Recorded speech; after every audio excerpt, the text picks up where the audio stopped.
So hello everyone. तो ये मानो अभी तक मैंने देखा है यूट्यूब पर किसी ने भी एक्सप्लेन नहीं करी है, और अगर किसी ने एक्सप्लेन करी है तो उसका चैनल कमेंट में कर दे लिंक।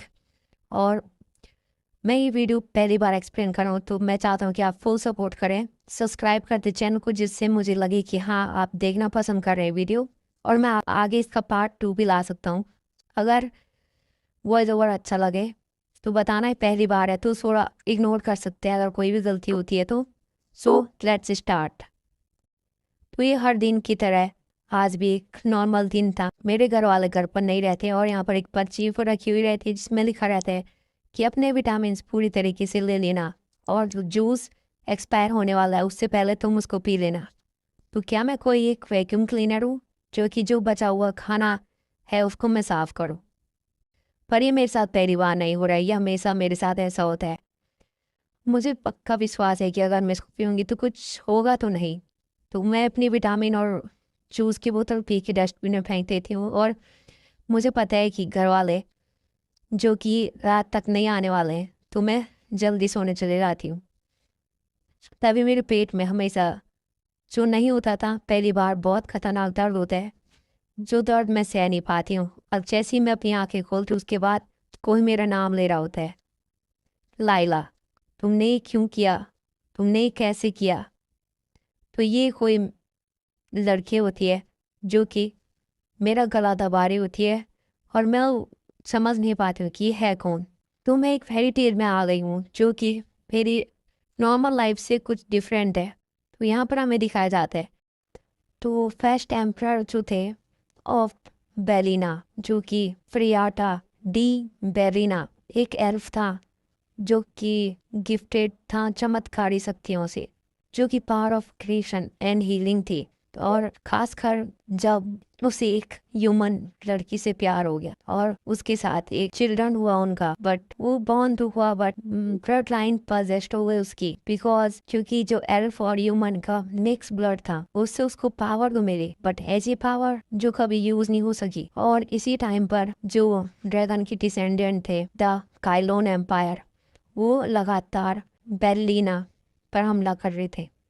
तो इसके रिस्पॉन्स पे फ्रियाटा जो एम्प्रर थे, फर्स्ट एम्प्रर, उन्होंने अपने मैजिक को अगले जो एम्प्रर थे उनको देना पड़ा, जिससे उनकी शक्तियाँ संभाली जा सके। तो ये रिवाज ऐसे ही चलता रहा। जो फर्स्ट एम्प्रर थे उन्होंने सेकंड को दिया, और जो सेकंड एम्प्रर थे उन्होंने थर्ड को दिया, और थर्ड ने फोर्थ दिया। तो ऐसे ही चलता रहा। तो जो फोर्थ एम्प्रर थे तो उनकी जो पावर है वो आगे दी पास डाउन किया गया। तो ऐसे ही ये चलता रहा 3 साल तक, और ये पावर जो है आगे पास कर दी गई। बट सेम टाइम पर एक बेलिना में 2 प्रिंसेस पैदा हुई जो म्यूटेशन के साथ बॉर्न हुई। उन दोनों के पास अलग तरह की पावर थी। जो फर्स्ट प्रिंस थी उसका नाम प्रिंसेस हेलिन था, उसकी पावर फरियाता से कंपेयर की जा सकती थी कि इतनी पावर थी उसके पास। और जो दूसरी प्रिंसेस है उस पर बिल्कुल भी मैजिक नहीं आया। तो जो दूसरी प्रिंसेस है लाइला, वो पैदा हुई बट उसके पास कोई भी मैजिक का म्यूटेशन नहीं आया। मैं पक्का नहीं कह सकता कि क्यों, बट इसके कुछ रीज़न थे। और मैं जब उसको याद आती है कि मैं इस लाइला जो कैरेक्टर है जिस पे बिल्कुल भी ज़्यादा नहीं हूँ, उसके अंदर रिखानेट हो चुकी हूँ, और वो प्रिंसेस लाइला को गाली दे रही होती है। तभी कोई उस पर हंस रहा रहता है कि कितनी रूड हो तुम। तभी कोई उस पर हंस रहा रहता है और कह रहा रहता है कि ये फैक्ट तो ट्रू है कि तुम कितनी लो लाइन ब्लड हो, जो कि हमारे उससे आती है। और जो कि उसने कपड़े पहने रहते हैं वो भी लो बजट वाले कपड़े रहते हैं। और कोई बात कर रहे थे कि तुमने सही बोला, इसको तो कंपेरिजमेंट होनी चाहिए ऐसे कपड़े लेके बाहर घूमने में। और वो भूल गया कि सच कहूँ तो इन्हें ऐसी बातें कहने का अधिकार किसने दिया। यह स्वाभाविक है कि उसमें कुछ कमी हो, क्योंकि उसे महल में बिना माँ के अकेले छोड़ दिया गया था। वाह, वह बिना पलक झपकाए लोगों के परिवार को घसीट रही है। महाराज सचमुच खुले विचारों वाले हैं। आखिरकार वो भी महाराज की बेटी है, चाहे वो किसी और से ही हो। मुझे तुम्हारे कंसिडरेशन की ज़रूरत नहीं है, तुम्हें मेरी चिंता करने की ज़रूरत नहीं है। तभी महारानी बोलती है मैं इसके बारे में श्योर नहीं हूँ कि ये एल्फ की बेटी है कि नहीं। अगर ये एल्फ की बेटी हुई थी तो इसके पास भी कुछ पावर होनी थी। ये किसी एल्फ की बेटी कैसे हो सकती है जिसके पास उसकी ग्रीन आइज भी नहीं है। उसके पास वायलेट कलर की आइज होती हैं। तभी जो दूसरी प्रिंसेस होती है या कौन होती है पता नहीं, वो बोलती है कि तुम उसके लिए बहुत रूड हो रही हो, कि प्रिंसेस लाइला के लिए ऐसा नहीं होना चाहिए। अभी वो बोल गया कि तुम खुद भी तो हंस रही हो उसको देखकर।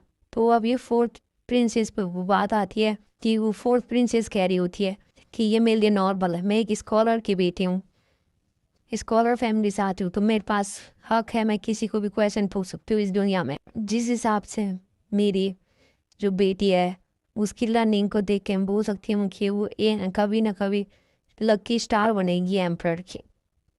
तभी कोई बोल रहा होता है ये सब बातें बंद करो। और बाय द वे लैला, तुमने आज लगता है चाय नहीं पी है। तुम्हें ध्यान में रखना चाहिए कि ये चाय स्पेशली तुम्हारे लिए बनी है और तुम कम से कम मेरे लिए इसको ट्राई कर सकती। पिछले एपिसोड में हमने देखा था कि जो क्वीन है वो लाइला को ऑफर करती है चाय पीने के लिए। चाय या उस कप में क्या रहता है, तो लाइला सोच रही होती है कि इसने इस बार फिर से क्या मिलाया होगा। तो पर वो इतने बार बोल रही होती है कि उसको पीना ही पड़ता है ज़बरदस्ती, जो कि उसका टेस्ट बहुत ही गंदा होता है और वो उस पर हंस रही रहती है उस वक्त। तभी उसकी तरफ एक केक आता है जो उसके सर पर लग के आराम से गिर जाता है। तो कोई बोलता है कि ये एक गलती से हो गया है और वो बोलता है कि मैं अपनी पावर को कंट्रोल नहीं कर पाया इसलिए तुम पर केक की गलती से गिर गया। जबकि दिखाई देता है कि उसने जानबूझकर फेंका और वो हंस रहा रहता है। तो उसी वक्त वो कहता है कि तुम्हें तो पता ही कैसे चलेगा, तुम पे तो पावर है ही नहीं। तभी उसके बगल में एक छोटी बच्ची रहती है। वो बोलती है ये बहुत मज़ेदार है, मुझे भी करना है। तभी वो बोलता है चुपचाप हम निकल जाओ यहाँ से। तो लड़ाई करने लग जाते हैं। तभी वो बोलती है कि मैं भी बैरलीना की रॉयल फैमिली का पार्ट हूँ, तो तुम्हें ऐसा नहीं करना चाहिए। ट्रायन लड़के का नाम रहता है और एंजेलिना छोटी बच्ची का नाम रहता है। और ये दोनों सिबलिंग होते हैं। वो कहती है कि महारानी कहती है कि सिबलिंग को फाइट नहीं करनी चाहिए साथ में। तो वो मान जाते हैं। तो उसके बाद वो लायला को बोल दिया कि तुमसे बहुत बदबू आ रही है, तुम्हें यहाँ से उठ कर जा लेना चाहिए धोने के लिए। तो अब फिर लायला कहती है तुम्हारे बच्चे ने किया है, तुम तो पर उसको सामने पे ऐसा बोल नहीं सकती। तो थैंकफुल बोलती है और फिर चले जाती है ऊपर वो धोने के लिए। तभी वो बोलती है कि तुम्हें चाइल्ड अब्यूज करने पे जो तुम्हारे ग्रैंडफादर है वो अगर जिंदा होते तो वो देख के वापस ग्रेव में चले जाते। और वो बोलती है अगर ये लोग इतने कम होके भी ऐसा कर रहे हैं, पर अगर जब पूरी फैमिली साथ में मिल जाएगी तो तब क्या होगा मेरा। तो वो याद करती है कि बुक में जो उसने पढ़ी थी नॉवल, उसमें लायला पहले ही मर चुकी थी इन स्टार्टिंग में। बट क्या इसने कुछ पकड़ लिया था जिसकी वजह से वो मारी गई। सोच में रहती है वो अभी।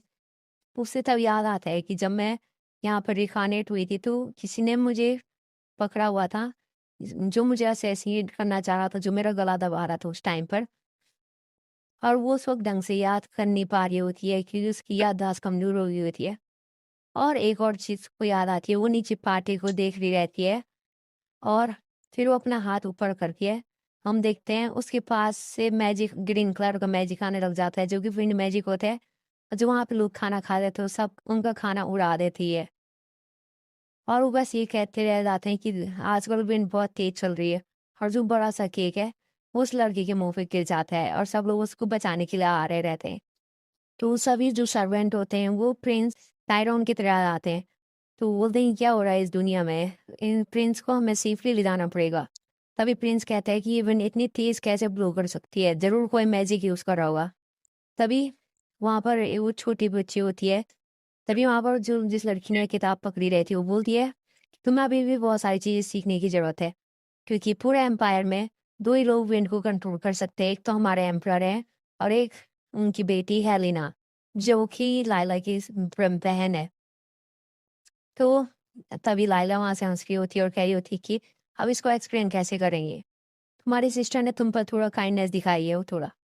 तभी लाइला एक और मैजिक कर रही होती है और वो सोचती है कि प्रिंसेस ने अपना मैजिक सबसे क्यों छुपाया होगा, इसका जरूर कोई रीजन होगा।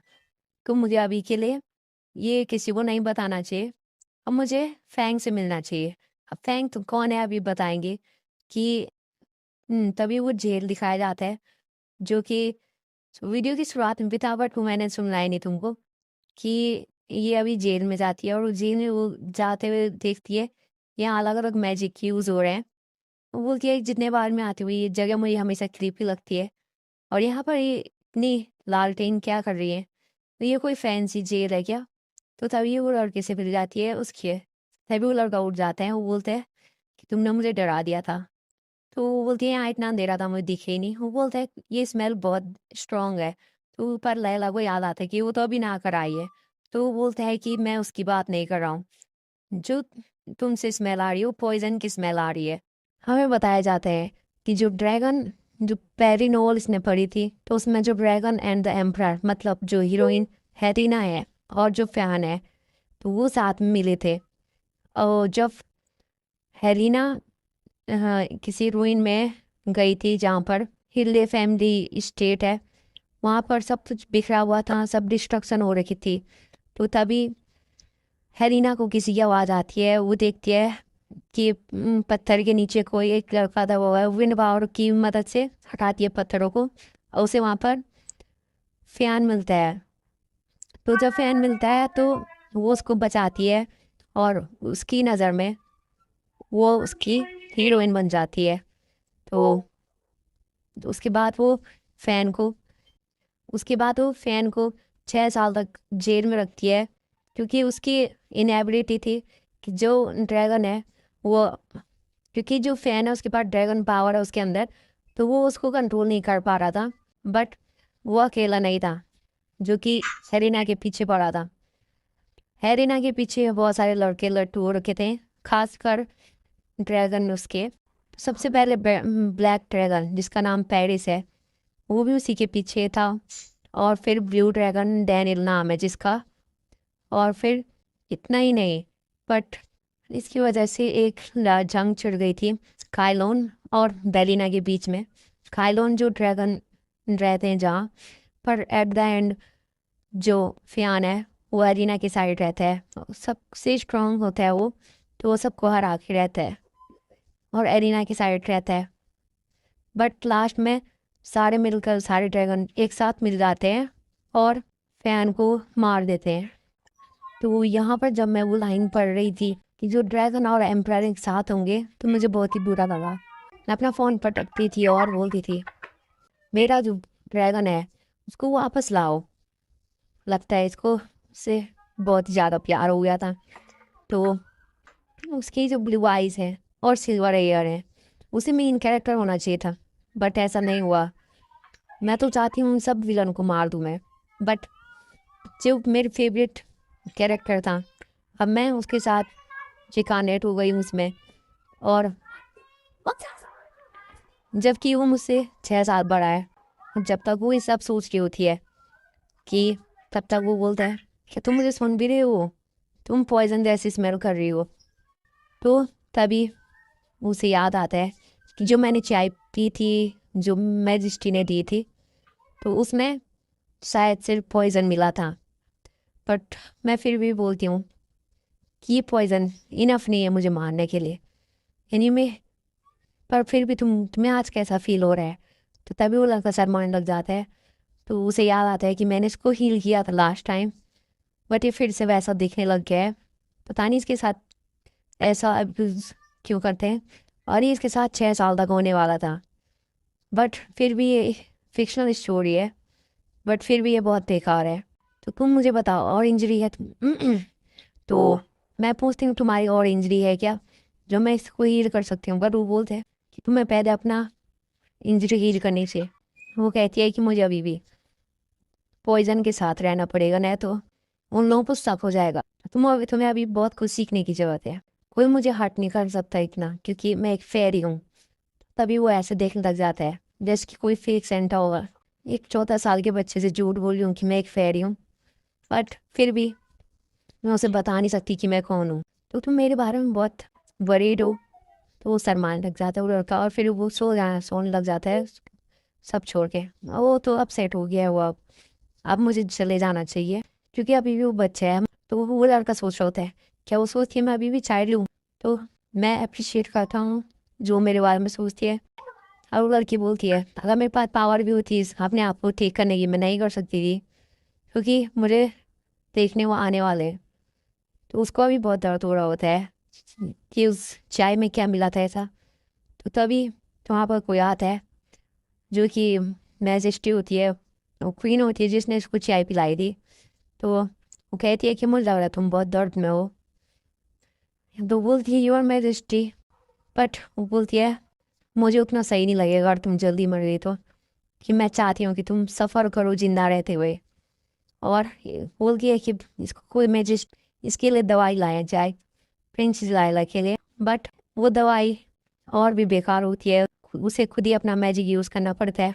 हीलिंग मैजिक यूज़ करने के बाद वो थोड़ा ठीक हो जाती है और फिर वो बोलती है कि जितना मेडिसिन प्रिवेंट करूँगी, मैं जितना मेडिसिन नहीं खाऊंगी उससे जल्दी ठीक हो जाऊंगी इससे बढ़िया। तो मुझे लगता है कि मेरी एक्टिंग स्किल उतनी भी काम की नहीं है, क्योंकि लास्ट टाइम जब मैंने एक्टिंग करी थी तो क्वीन को शक हो गया था कि मैं ठीक हो रही हूँ। तो क्वीन ने सारे जितने भी नौकर चाकर थे उनको धमकी दे दी मारने की कि कहीं वो दवाई तो नहीं दे रहे मुझे कि ठीक कर रहे हैं मुझे।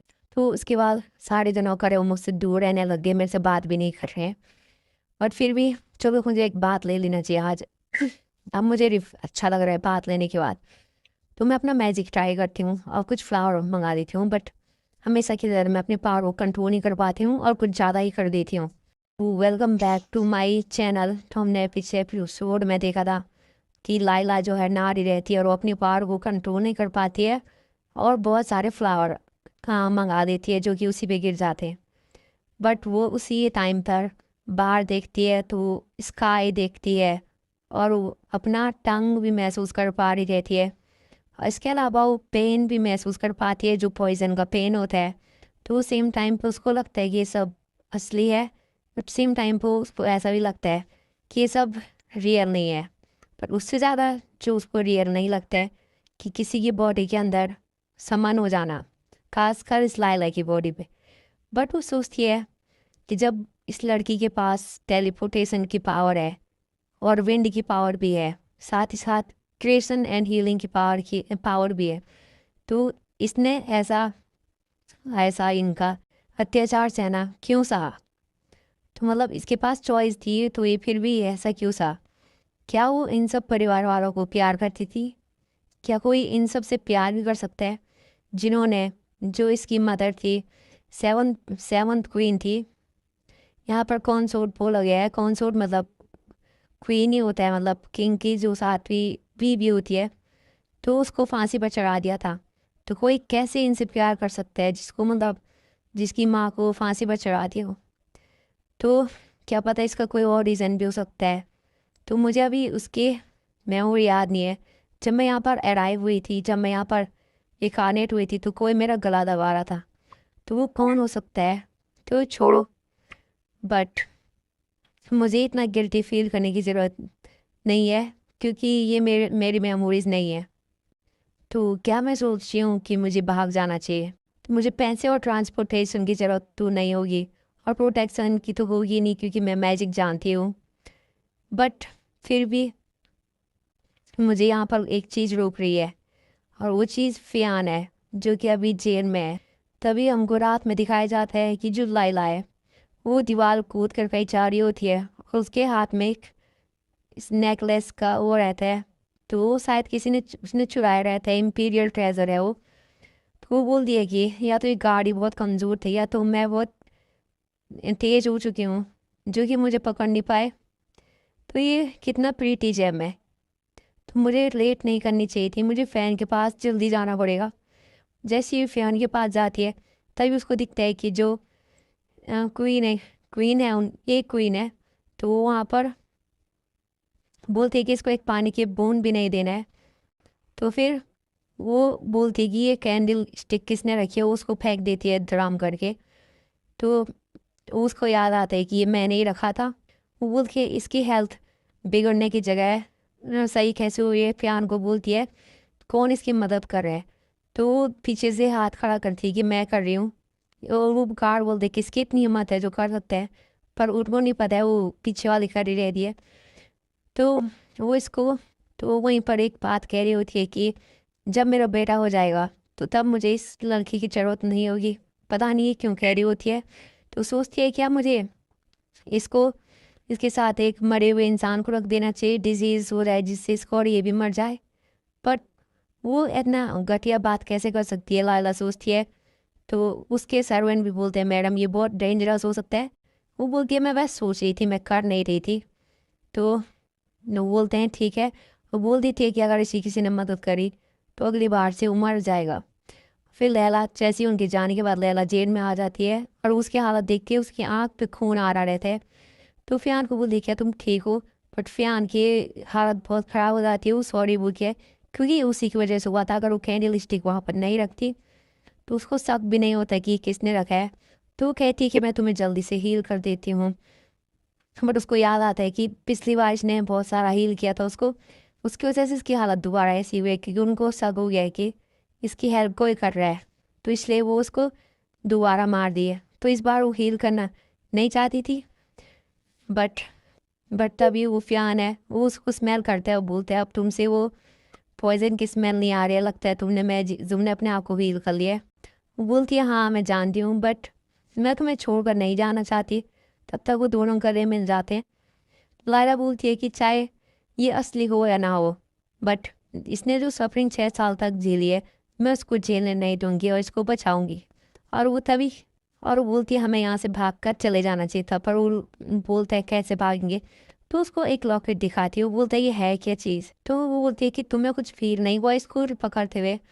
तो वो बोलता है नहीं। तो उसको याद आता है एक काम नहीं करा है, तो मेरे पास 3 रास्ते थे यहाँ से जाने के, या 3 तरीके थे फ़ैन को बाहर निकालने के। पहला तरीका ये था कि मैं उसको सीधा हवा से उड़ा के ले जाती थी और किसी को भी सवाल जवाब करने की ज़रूरत नहीं होती थी, और उसके लिए ट्रैवल खड़ी हो जाती क्योंकि वो डकल फैमिली ये का फ्यूचर है। और फिर मेरे पास सेकेंड ऑप्शन जो था वो था कि इसको ये ट्रेजर देना जो कि मैं लाई थी चोरी करके ट्रेजर वर्ल्ड से, जो कि सिल्वर ड्रैगन हार्ट फ्रैगमेंट है।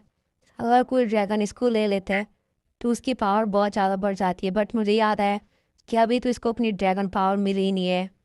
और मेरे पास जो तीसरा रास्ता था कि जो मिस्ट्रेस है, जो ड्यूब की मिस्ट्रेस है, जो वो आई थी यहाँ पर, तो उसको ये फ्रैगमेंट उसके जेब में या उसके कमरे में डाल देना और उस पर फंसा देना चार में कि ये इसने चोरी करा है, और वो भी फिर जेल में आ जाती और वो मेरे रास्ते का कांटा नहीं बनती।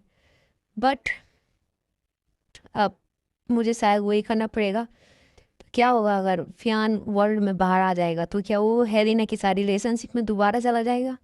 तो ये बट मैं ऐसा होने नहीं दूंगी, मैं इसको बचा लूँगी और उसके बाद 6 साल तक इसको सफरिंग भी नहीं करनी होगी और ये हेलिना के साथ भी नहीं जाएगा। तो तो ये बोलती कि क्या करना चाहोगे तुम? तो बोलता है इसका क्या करना है? तो बोलती है क्या तुम रिवेंज लेना चाहोगी और या पीसफुल लाइफ जीना चाहोगी मेरे साथ बाहर जाकर? और वो उसको और ऑप्शन देगी क्या उसको एक और ऑप्शन देती है, क्या तुम एक ब्यूटीफुल प्रिंसेस का नाइट बनना चाहोगे? वो बोलते हैं नाइट वाली बात कहाँ से आ गई? तो तभी वो बोलती है कि मैं तुम्हारी कोई भी विश पूरी कर सकती हूँ, मैं क्योंकि एक वो हूँ, फेरी हूँ। तो तभी वो बोलता है कि जब भी तुम मेरे सवालों का जवाब नहीं देती हो तुम ये फेरी वाली चीज़ें ला लाती हो बीच में। तो बोलती है वो बहुत तेज़ हो रहा है ये वो लड़का। तो फिर भी वो बोलता है मैंने इस बारे में सोचा नहीं है, बट जब मैं वापस जाना चाहूँगा काइलोन एम्पायर में तो मैं अपनी मदर के साथ जाना चाहूँगा। तो वो बोलती है मैं मरे हुए इंसान को वापस तो नहीं ला सकती। बोलता है मेरी मदर मर ही नहीं सकती, ये ड्रैगन पावर है। मेरी मम्मी इल हो गई थी बट वो मर नहीं सकती इतनी जल्दी आसानी से। तो अभी उसको होश आती है कि अरे यार मैं तो उसकी मम्मी को जिंदा ही मार दिया था। बट वो बोलती है तुम्हारी मम्मी है कहाँ? तो वो बोलता है कि नेक्स्ट में है, 2nd फ्लोर में। तो ठीक है, वो बोलती है कि मैं उनको लेने जाती हूँ, पर तुम हमेशा खुश रहना, तुम अभी भी अपनी स्माइल को हटाना मत। तो वो फ्लैश की स्पीड से चले जाती है और वो वहाँ फ्लोर में पहुँच जाती है। तभी वो बोलती है कि ये कमरा कितना घटिया सा है, ऐसा कोई डरावना कमरा देता है क्या जहाँ लाइट रोशनी कुछ भी नहीं है। तभी उसकी मम्मी को देखती है और बोलती है कि इसकी मम्मी तो सुंदर होनी चाहिए थी, आखिर ये मेरे 22 की मम्मी है। तो जैसे ही वो वहाँ पहुँचती है वो देखती है कि वो बीमार है, उठ नहीं रही है, उसको कितना भी आवाज़ मारती है तो वो अपना हेयर मैजिक यूज़ करती है। बट तब भी उसकी मदर उठती नहीं है। तो बोलती है मेरा मैजिक काम नहीं कर रहा है। क्या रीज़न हो सकता है जो इसकी मदर उठ नहीं रही है मेरा मैजिक यूज़ करने के बावजूद?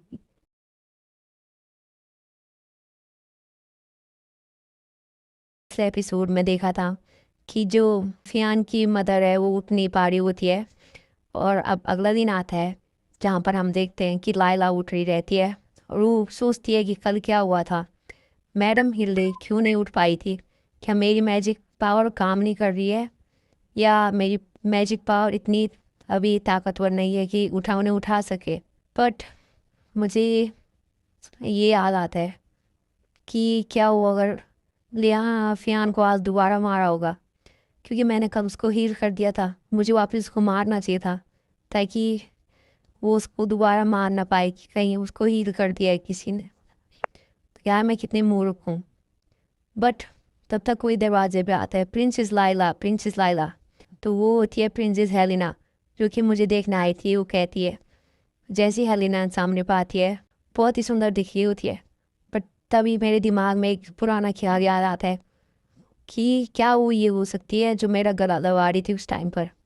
पता नहीं, मुझे ऐसा लग रहा है कि मैं इससे पहले भी मिल चुकी हूँ, ये बहुत ज़्यादा फेमिलियर लग रही है। बट वो कहती है कि शायद मुझे लग रहा है तुम सीखो।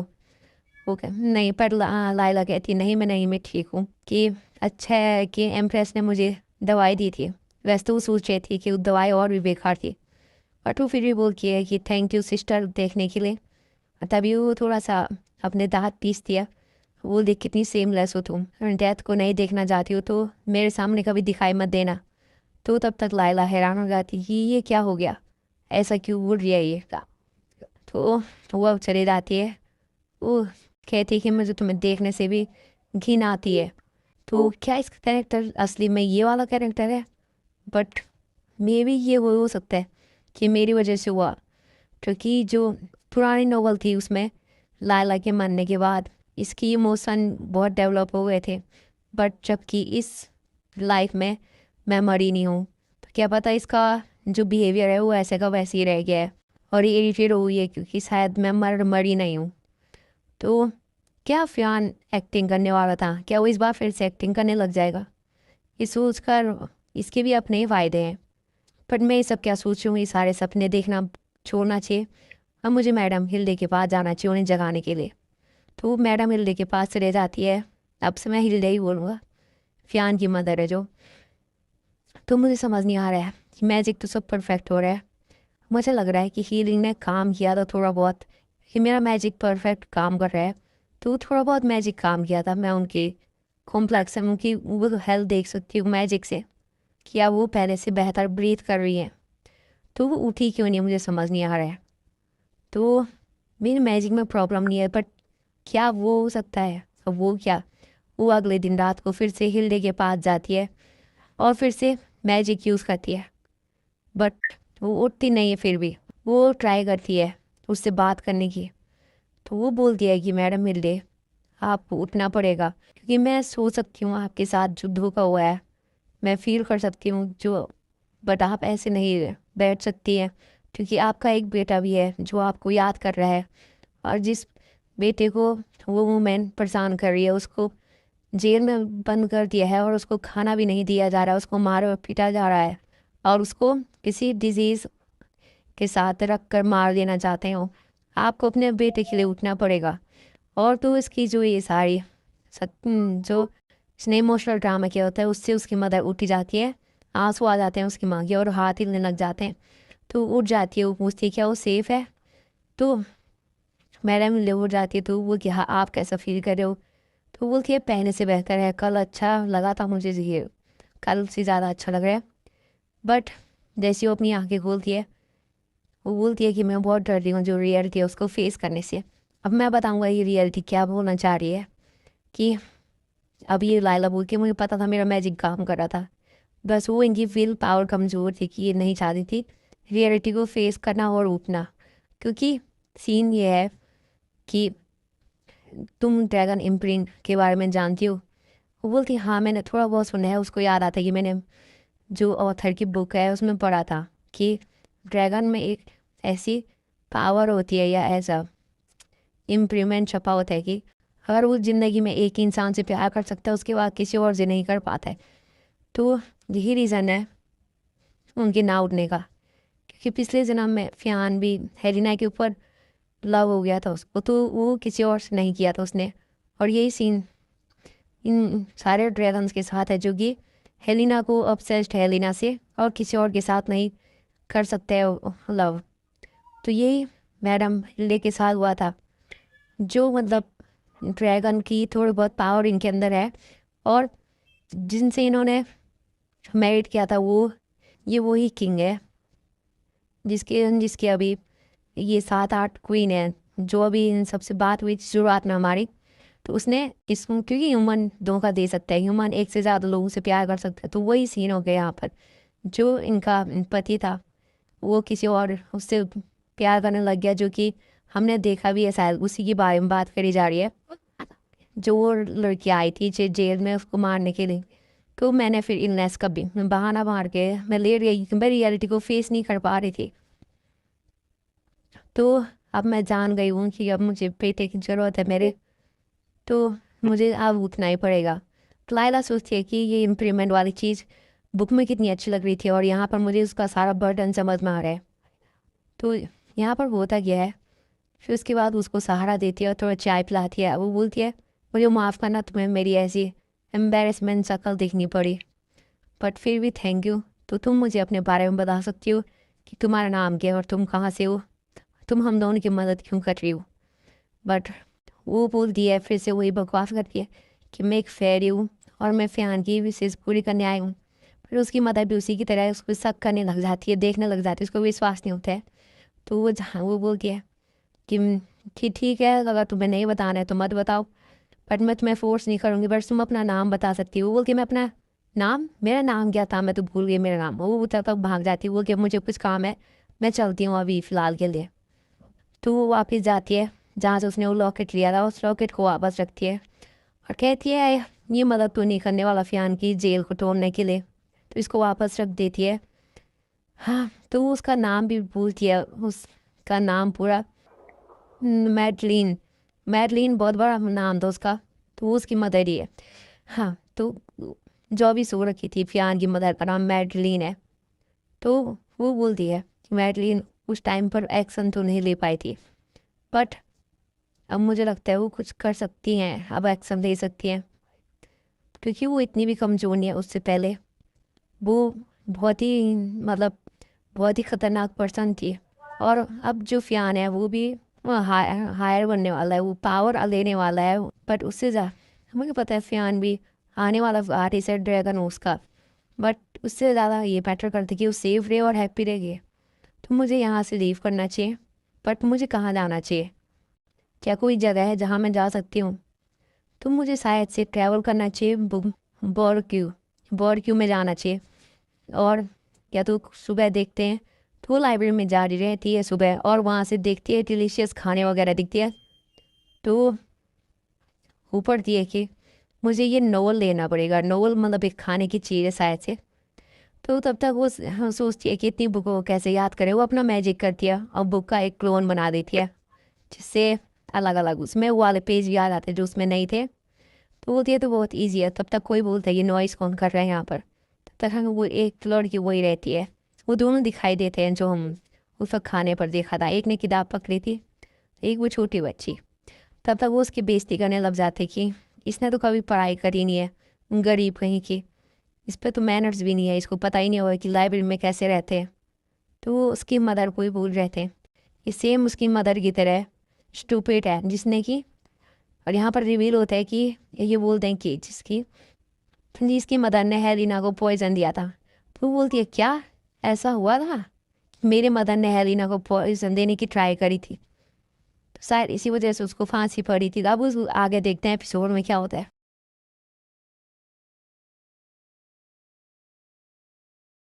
तो लायदा की मदर के बारे में इतना तो नोवेल में नहीं दिखाया गया था। उनका नाम सिन्हा था, बट कुछ चीज़ें थी जो उनके बारे में बताई गई थी कि वो एक कॉमनर थी।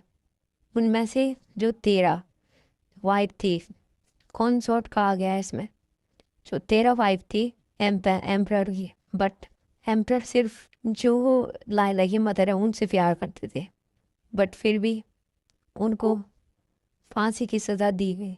क्या वो सच में जो इस नोवेल की प्रोटैगोनिस्ट थी उनको पॉइजन देना चाहती थी? कब तक वो दो लड़कियां बोलती हैं ओ राइट, मान हेलिना है, वो इतनी डेंजरसली मरने वाली थी, वो तो बच गई। बट हमें ये सोचकर दुख होता है कि उसने उस लायला की मदर पे विश्वास कैसे कर लिया जो उसको मारना चाहती थी। लायला सोचती है कि क्या यही रीज़न है जिसकी वजह से हेलिना मुझे ऐसे देख रही थी खोर नज़रों से, कि मेरी मदर ने उसको मारने की कोशिश करी। बट मुझे विश्वास नहीं है कि लायला की मदर ऐसे कर सकती है, ये ज़रूर कोई मिसअंडरस्टैंडिंग होगी, बट मैं फिर भी श्योर नहीं हूँ। चलो हम चलते हैं, इस कॉमनर से तो हमें दूर ही रहना चाहिए। वो दो लड़कियाँ चले जाती हैं और लायला वहाँ पर अकेले छूट जाती है। वो बोलती है जाओ जहाँ जाना है तुमको। तभी ऊपर से कोई बोला होता है कितना अजीब है कि वो भी तुम्हारे साथ अपना ब्लड शेयर करती है, मतलब सेम ब्लड के होने के बावजूद वो भूल जाती हैं कि ये सब एक ही एम्पायर की बेटियाँ हैं सारी। तो वो दिखती है ये चेहरा और ये जो और दिख रहा है उसका, क्या ये वही है? The empire of Belina, Christopher D Belina. तो ये क्रिस्टोफर डी बेलिना है। तो कहते हैं क्या मैं तुम्हारे लिए उनको पनिश कर दूँ? तो तब लायला अपने ख्यालों में खो जाती है कि यही वो एम्पायर है, बट ये अपनी पोजीशन पे इतने अच्छे से नहीं है, क्योंकि ये एम्पायर बना जब इसने नोवल फैमिली की क्वीन या वुमेन होती है उनसे मैरिड किया, तब जाके इसने अपना इन्फ्लुएंस बनाया। बट फिर भी ये अपना जो टैलेंट है जिसकी वजह से ये नोवेल्स की पावर को मेंटेन कर पाता है, इसकी वजह से भी ऊपर पहुंचा था। पर जो इसकी पावर है इसकी अपनी खुद की नहीं है, तो ये बाद में काम नहीं आती और ये डिफेंसलेस हो जाता है। और इसका ओनली रीज़न ये भी देख सकते हो कि जिस वुमेन को ये प्यार करता था उसको भी ये बचा नहीं पाया, यानी लायला की मदर की डेथ इसके सामने पे हुई तब भी उसको बचा नहीं पाया। और यह मुझे कह रहा है कि मैं उसकी रक्षा कर सकता हूँ, तो मुझे इस पर विश्वास तो नहीं है बिल्कुल भी, जो कि उस वुमेन को नहीं बचा पाया जिससे वो प्यार करता था, तो क्या ही मुझे बचाएगा। पर मैं फिर भी बोलती हूँ इसकी ज़रूरत नहीं है, आप पर बोझ डालना नहीं चाहती हूँ मैं। तो तब वो बोलते हैं कि तुम बहुत बड़ी हो गई हो, जैसी तुम्हारी मदर थी वैसी दिखते हो तुम। तो बोलती हैं हाँ, जब जब ना उनकी डॉटर हो तो वैसी तो दिखूंगी। तो वो बोलते हैं हाँ ये भी सही बोला। तो वो पूछते हैं बाद में फिर कि तुम्हारा दिल कैसा है? तो वो बोलती है मेरे दिल को क्या हुआ, क्या वो धड़कना बंद कर दिया उसने, वो तो सही से धड़क रहा है। वो बोलता है अच्छा, ये सुनकर अच्छा लगा।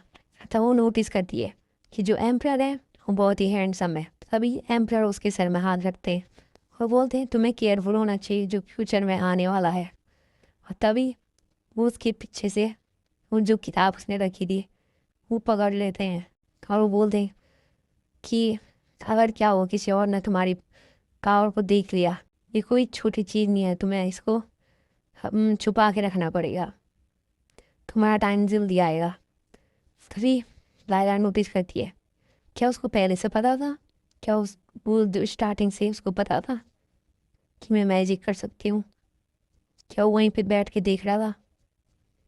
तो अब मुझे अपनी पावर को बहुत अच्छे से यूज़ करना पड़ेगा, कोई भी मेरी पावर को देख सकता है। तो तभी दिखता है कि उसने एक बड़ा सा बैग तैयार किया रहता है, उसमें वो अपना सामान भरे रहती है और किताब उसके हाथ में होती है। इसने अजीब सी ड्रेस पहनी रहती है, पता नहीं इस ड्रेस को क्या बोलते हैं, बट उसने ड्रेस चेंज कर ली होती है और सामान पैक कर ली होती है। तब उसको एक वेल की डॉल मिलती है। वो सोचती है कि ये कोई इंपॉर्टेंट चीज़ होगी जो लायला ने इसको अभी भी संभाल के रखा है, फिर क्या हो सकता है इसके अंदर। और इस पर बहुत सारे पैचेस भी लगे हैं जिसको संभाल के रखना चाहती थी, पर उसने इसको क्लोजेट में क्यों रखा है। तो फिर लायला को हल्का फुल्का याद आता है कि कोई उसको ये दे रहा था, वो कहता है कि मैंने तुम्हारे लिए बनाई है, बट कुछ भी उसको याद नहीं आता है। तो उसको रख के संभाल देती है, बाद में यूज़ कर ली। तब सारा सामान पैक करने के बाद वो जेल में से ले जाती है उसको फ़ियान को देखने के लिए, पर वो देखते है कि फ़ियान तो यहाँ पर है ही नहीं। तभी कोई पीछे से आता है और एकदम हीरो बनकर एकदम वेल ड्रेस होके आए रहते हैं फ़ियान। वो बोलते हैं तुम बहुत अच्छे दिख रहे हो उसमें, मुझे लगा कि तुम जेल में बंद हो गया अभी भी, तो मैं वरीड था कि तुम मुझे कहीं ढूंढ ना पाओ, तो मैं आ गया। अच्छा तुम्हें मेरी चिंता हो रही थी, हाउ स्वीट, कैसे ना अच्छा है। तभी वो कहीं और पे चलते हैं बात करने के लिए, पता नहीं कौन सी जगह है, जगह से कैसे भाग गए पता नहीं। बट वो पूछती क्या तुम कायलोन जा रहे हो अपनी मदर के साथ, क्योंकि तो उसको अच्छा लगेगा कि जो कपल बनने वाले थे उनका रिश्ता ही तोड़ दे पहले ही। तो बोल दे मैं तो जा रहा हूँ, बट क्या तुम मेरे साथ चलोगी वहाँ। तो बोल दी क्या, मैंने सुना है वल कि जो कायलोन एम्पायर है वहाँ बहुत ज़्यादा स्नो होती है, सब कुछ ब्यूटीफुल होता है वाइट कलर का, और वहाँ पर बहुत सारे क्यूट एनिमल्स भी होते हैं, वहाँ के लोग लॉयल और काइंड भी होते हैं। लायला पता नहीं क्यों सोचती है क्या मुझे कुछ बेचने की कोशिश कर रहा है, वो सब इनका मतलब उल्टा समझने लग जाती है। बट वो कहती है कि नहीं सॉरी, मैं जाने का प्लान बना दिया है। बट वो बोलते हैं कहाँ, वो बोलती है कि फेरी वर्ल्ड। तब वो फिर से वैसा मुंह बना के देखने लग जाता है। अब कम से कम तुम मुझे अपना नाम तो बता सकती हो। तो याद करती है देखो इस किड को। तब तक वो बात घुमा फिरा के बोलती है देखो टेलीपोर्टेशन मैजिक दिखाती हूँ मैं तुम्हें, अगर तुम्हें आना होगा तो मैं तुम्हें ये लोकेशन बता देती हूँ, तुम यहाँ आ जाना 1985 ईस्ट 31 नॉर्थ, पता नहीं क्या है ये। तो वो ड्रैगन बताता है कि मुझे सिर्फ उस पर्सन का नाम जानना होता है और मैं उसी जगह पर पहुंच जाता हूँ जहाँ पर वो होता है। बट लाइला बोलती है कि ऑथर ने इसको बहुत ज़्यादा पावरफुल बना रखा है, क्या पता ही क्यों कर रखा है इसने।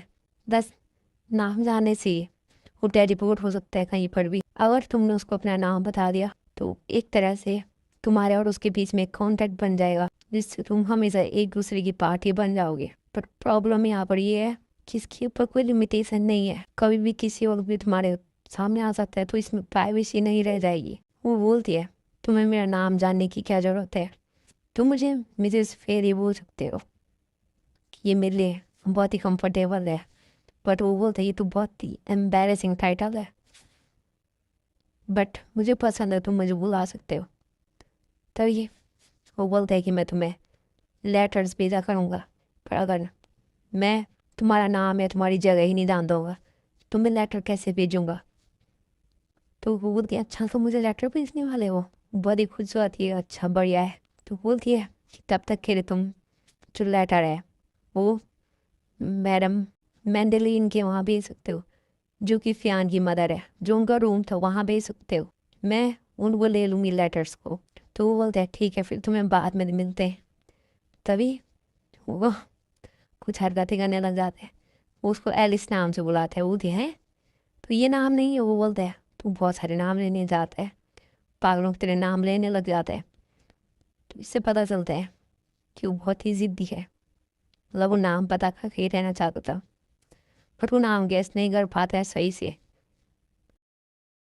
वो इस एपिसोड में हमें दिखाया जाता है नोवल शॉपिंग डिस्ट्रिक्ट, जहाँ पर जो एक लड़की बोली होती है तो आपका धन्यवाद इस स्टोर को विज़िट करने के लिए।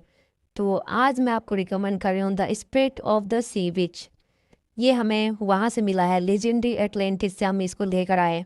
ये बहुत ही ज़्यादा यूनिक और ब्यूटीफुल है।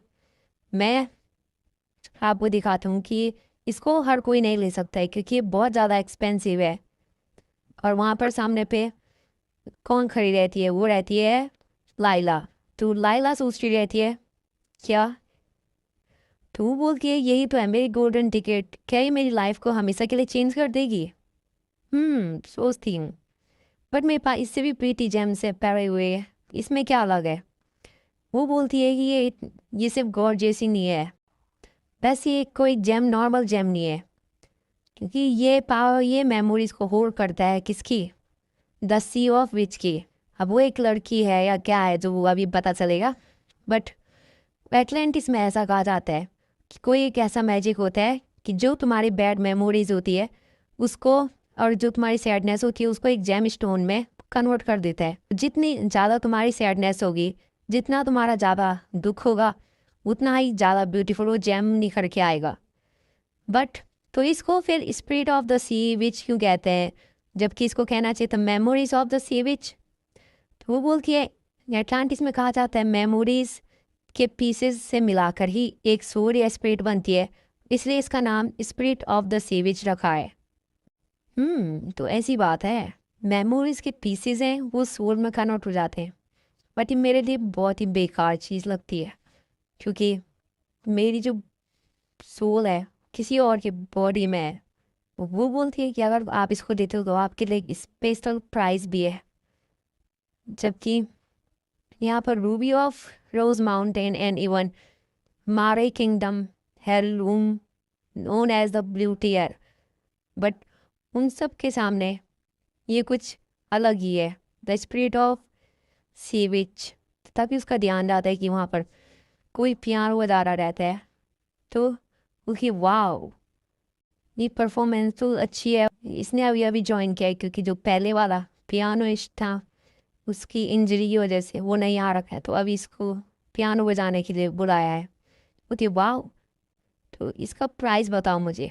तो बोलती है सॉरी मैडम, क्योंकि हम यहाँ पर पियानिस्ट को नहीं बेच सकते, अगर आपको बेचना है तो मैं आपको स्लेव मर्चेंट से कांटेक्ट करा सकती हूँ। बोलती तुम किस चीज़ के बारे में बात कर रही हूँ, मैं तो इस पियानो के बारे में बात कर रही हूँ, तुम सही में मुझे डरा दोगी। मुझे इसमें कोई इंटरेस्ट नहीं है, मुझे पियानो चाहिए। तो मैं आपको क्लाइंट सर्विस से बात करा दूँगी, क्योंकि आप हमारी वीआईपी क्लाइंट हो, तो मैं आपको इंस्ट्रूमेंट मर्चेंट से बात करा दूँगी। और वो बोलती है कि ठीक है, मैं अभी द स्पिरिट ऑफ सी विच को ले लेती हूँ, एंड जितने भी ये रूबी हैं mountain whatever ruby blue tear, इसको भी ले लेती हूँ। तो मुझे बताओ कि तुम किस सेल करोगी ना सब, तो मैं सब बाय कर लूँगी। तो उसका तो दिमाग ख़राब हो जाता है कि वाह बहुत अमीर लगती है, तो ये बहुत दूर जाने वाला है। वो बोलती है कि मैं पियानो है आपके घर तक पहुँचाऊँगी। वो बोलती है इसकी कोई ज़रूरत नहीं है, इतना कष्ट करने की ज़रूरत नहीं है। तो फिर इसके बाद उसको सोने से भरा हुआ बक्सा दे देती है, क्योंकि उसके जबकि वो पैसे होते ही नहीं, उसने क्रिएशन से मैजिक से किया रहता है।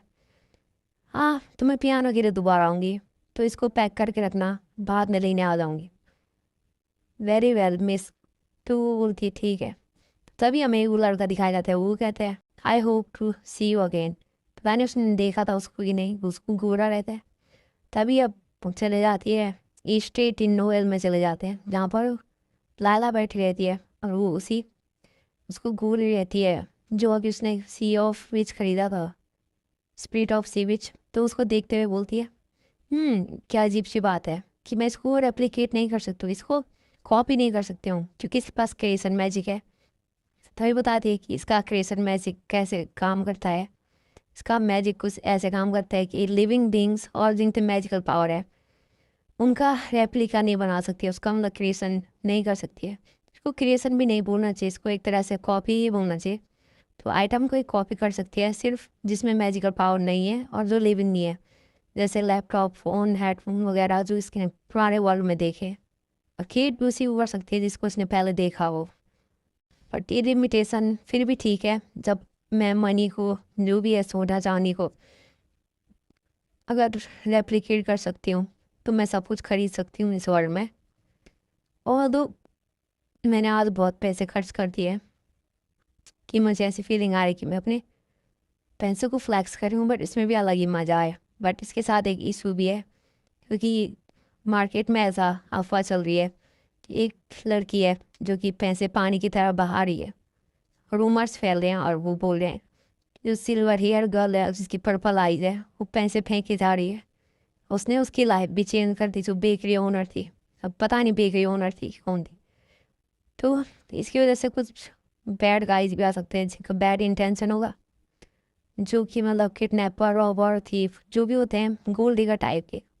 बट हालांकि मैं उनको एक ही हवा के झोंकों से फेंक सकती हूँ, फिर भी ये बेकार है कि उनका सामना करना, फालतू में टाइम वेस्ट हो जाएगा मेरा।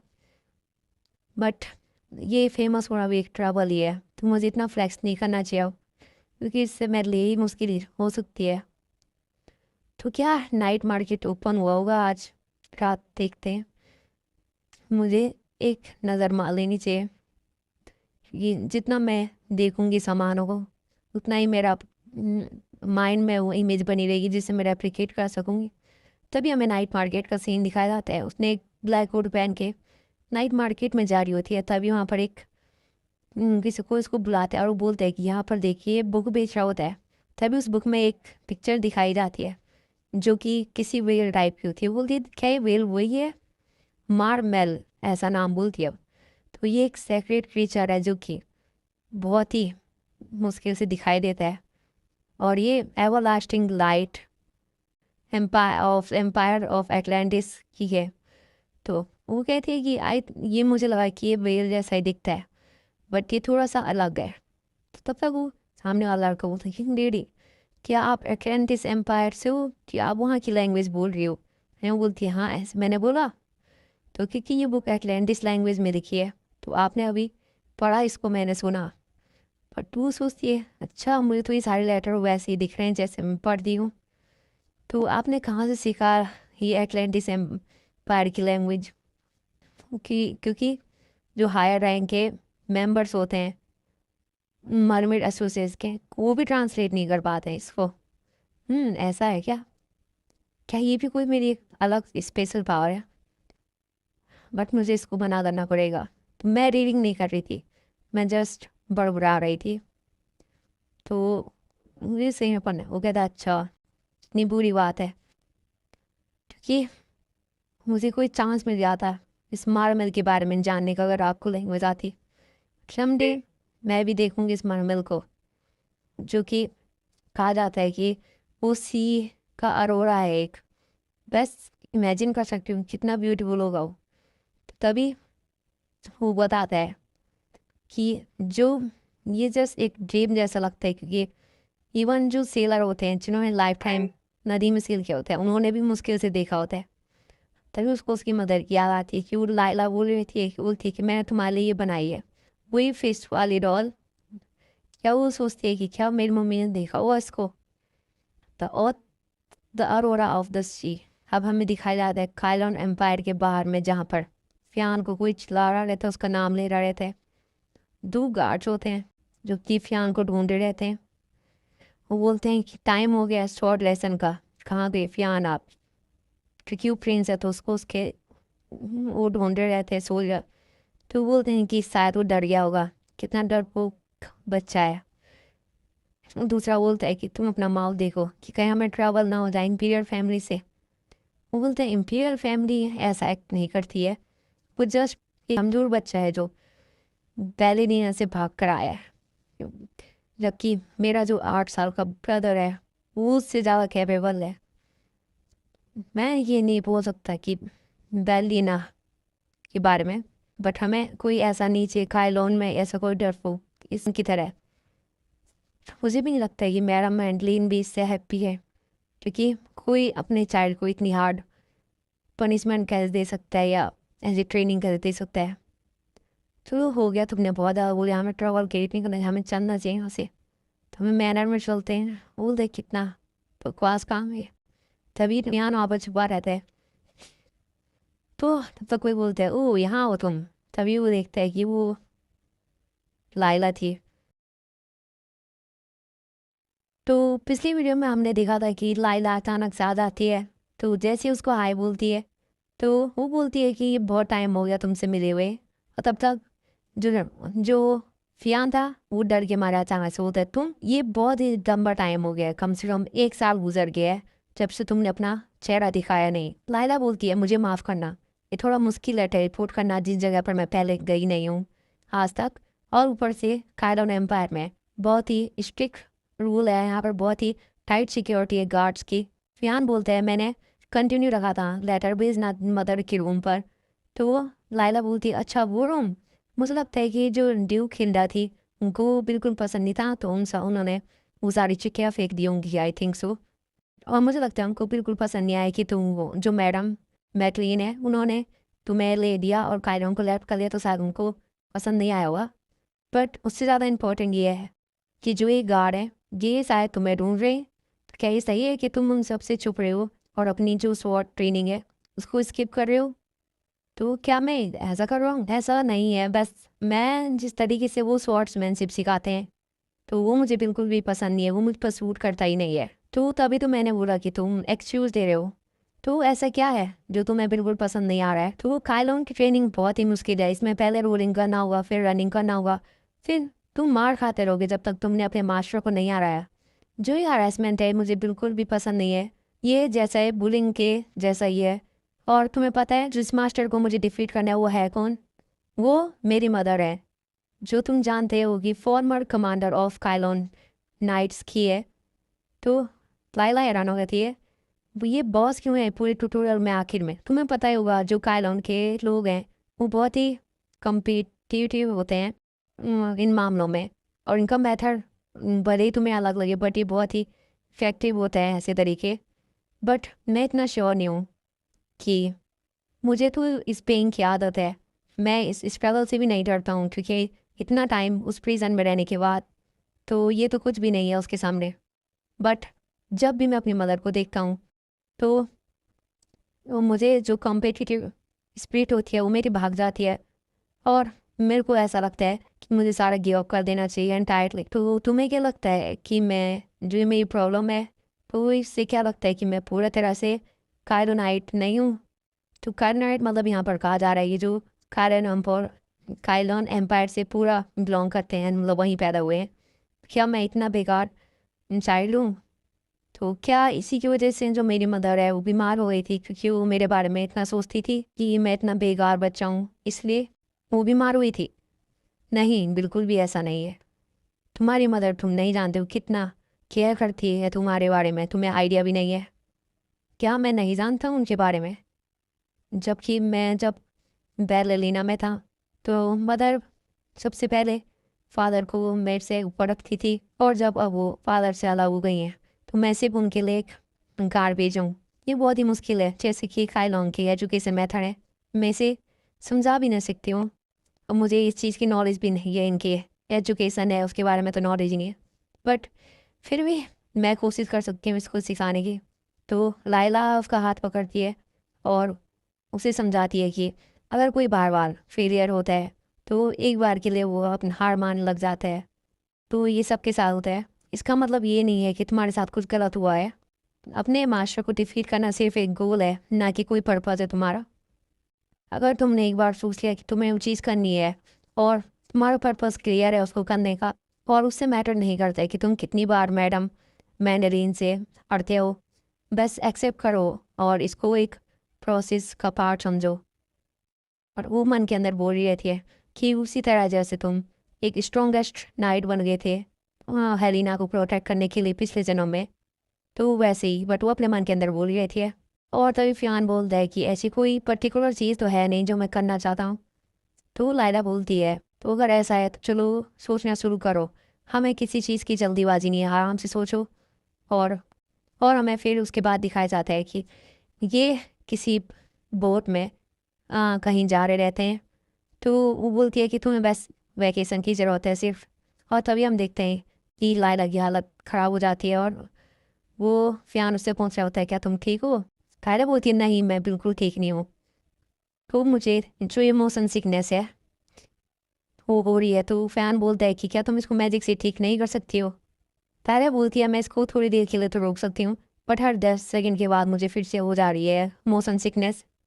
और उसको मोशन सिकनेस मतलब यहाँ पर उल्टी है, तो वो समझ गई ना। तो फ़ियान बोलता है कि तुम्हें इतनी ट्रबल करने की क्या ज़रूरत थी, इससे अच्छा तुम अपना टेलीपोर्टेशन मैजिक यूज़ कर गए वहाँ चली जाती, सिप से जाने की ज़रूरत ही नहीं थी।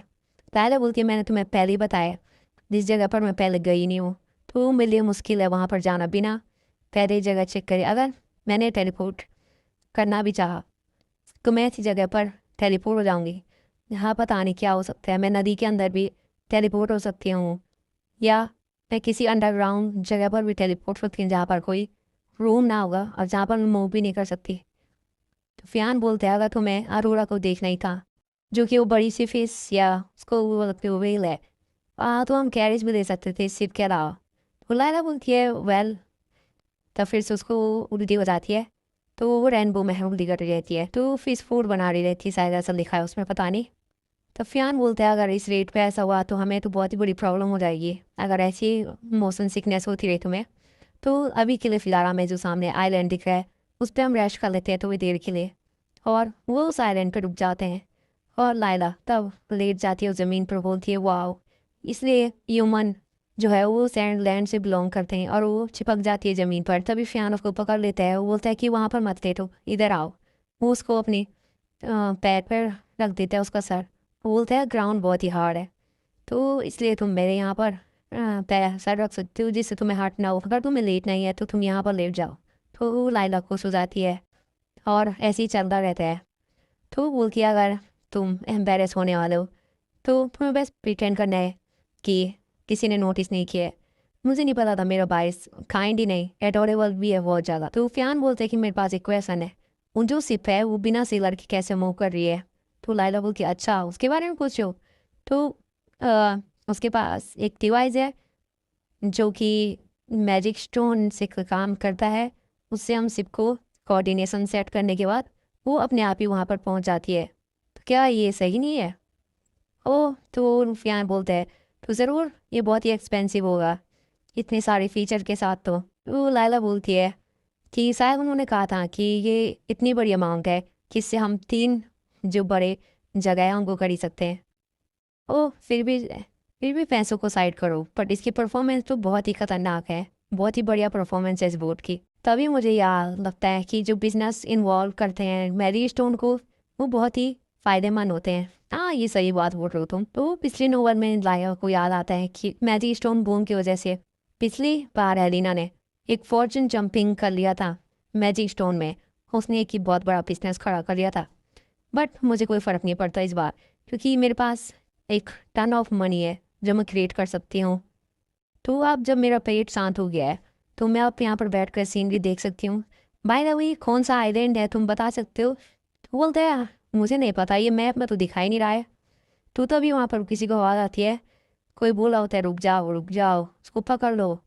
तो तभी वो गैस करते हैं क्या इस डेजर्ट पे सिर्फ हम लोग नहीं हैं और कोई भी गैस में। तभी एक लड़का दौड़ते हुए दिखाई देता है क्योंकि किसी से भाग रहा रहता है, और उसके पीछे कुछ गुंडे पीछे पर रखे रहते हैं। तो वो उसको रोकने के लिए बोलते हैं, तब तक वो भाग रहा रहता है, तब उसको वो पकड़ लेते हैं और बोल रहे थे कहाँ जा रहा था तू, अब हमारे हाथ आ गया, तू तुम्हारे पास इतनी हिम्मत कैसे आई, तुम्हें पता भी है तुम बहुत मार खाने वाले हो, तुम इतने मूर्ख हो, तुम्हें लगता है कि तुम इस आयरन से हमसे भाग सकते हो। तो तभी लायला और वो उसको देख रहे रहते हैं, तुम बस एक मछली के चारे की तरह प्रयोग होने वाले हो। तो तभी वो बात कर रहे थे, ये लगता है कि शायद इसको पकड़ लिया है, तो क्या हमें इसकी मदद करनी चाहिए? सुफियान बोलता है वेट अ सेकेंड, रुक जाओ, क्या पता वो कोई क्रिमिनल हो और हम उसकी मदद कर दें। हाँ, लायला बोलती ये भी सही हो सकता है। बट तभी वो एक पंच उस लड़के पे मारते हैं और पेड़ पे जाके टकर जाता है। तो वो बोलते हैं तुम्हारे पास कोई एटीट्यूड प्रॉब्लम है, तुम्हारी ये क्रिया भी बाहर निकालते हैं हम। तभी उसको एक मुक्का और मारते हैं और उसके पेट में मुक्का मारते हैं और उसको फेंक देते हैं, तो गिर के दूर जाता है। तो तुम्हें क्या लगता है अच्छे कपड़े और उस पियानो को बजाने से तुम वापस से नोबल बन जाओगे? जब तुम स्लेव हो तो स्लेव की तरह एक्ट करो। तभी उसके मुंह से खून निकलता रहता है और वो हाँफड़ा रहता है। नायला को तो भी याद आता है, अरे ये तो वही लड़का है जो कि वहाँ पियानो बजा रहा था नोवेल में, अब मुझे इन सबको सबक सिखाना ही पड़ेगा। लायला खड़ी उठती है और फिर बोलते हैं क्या कर रही हो?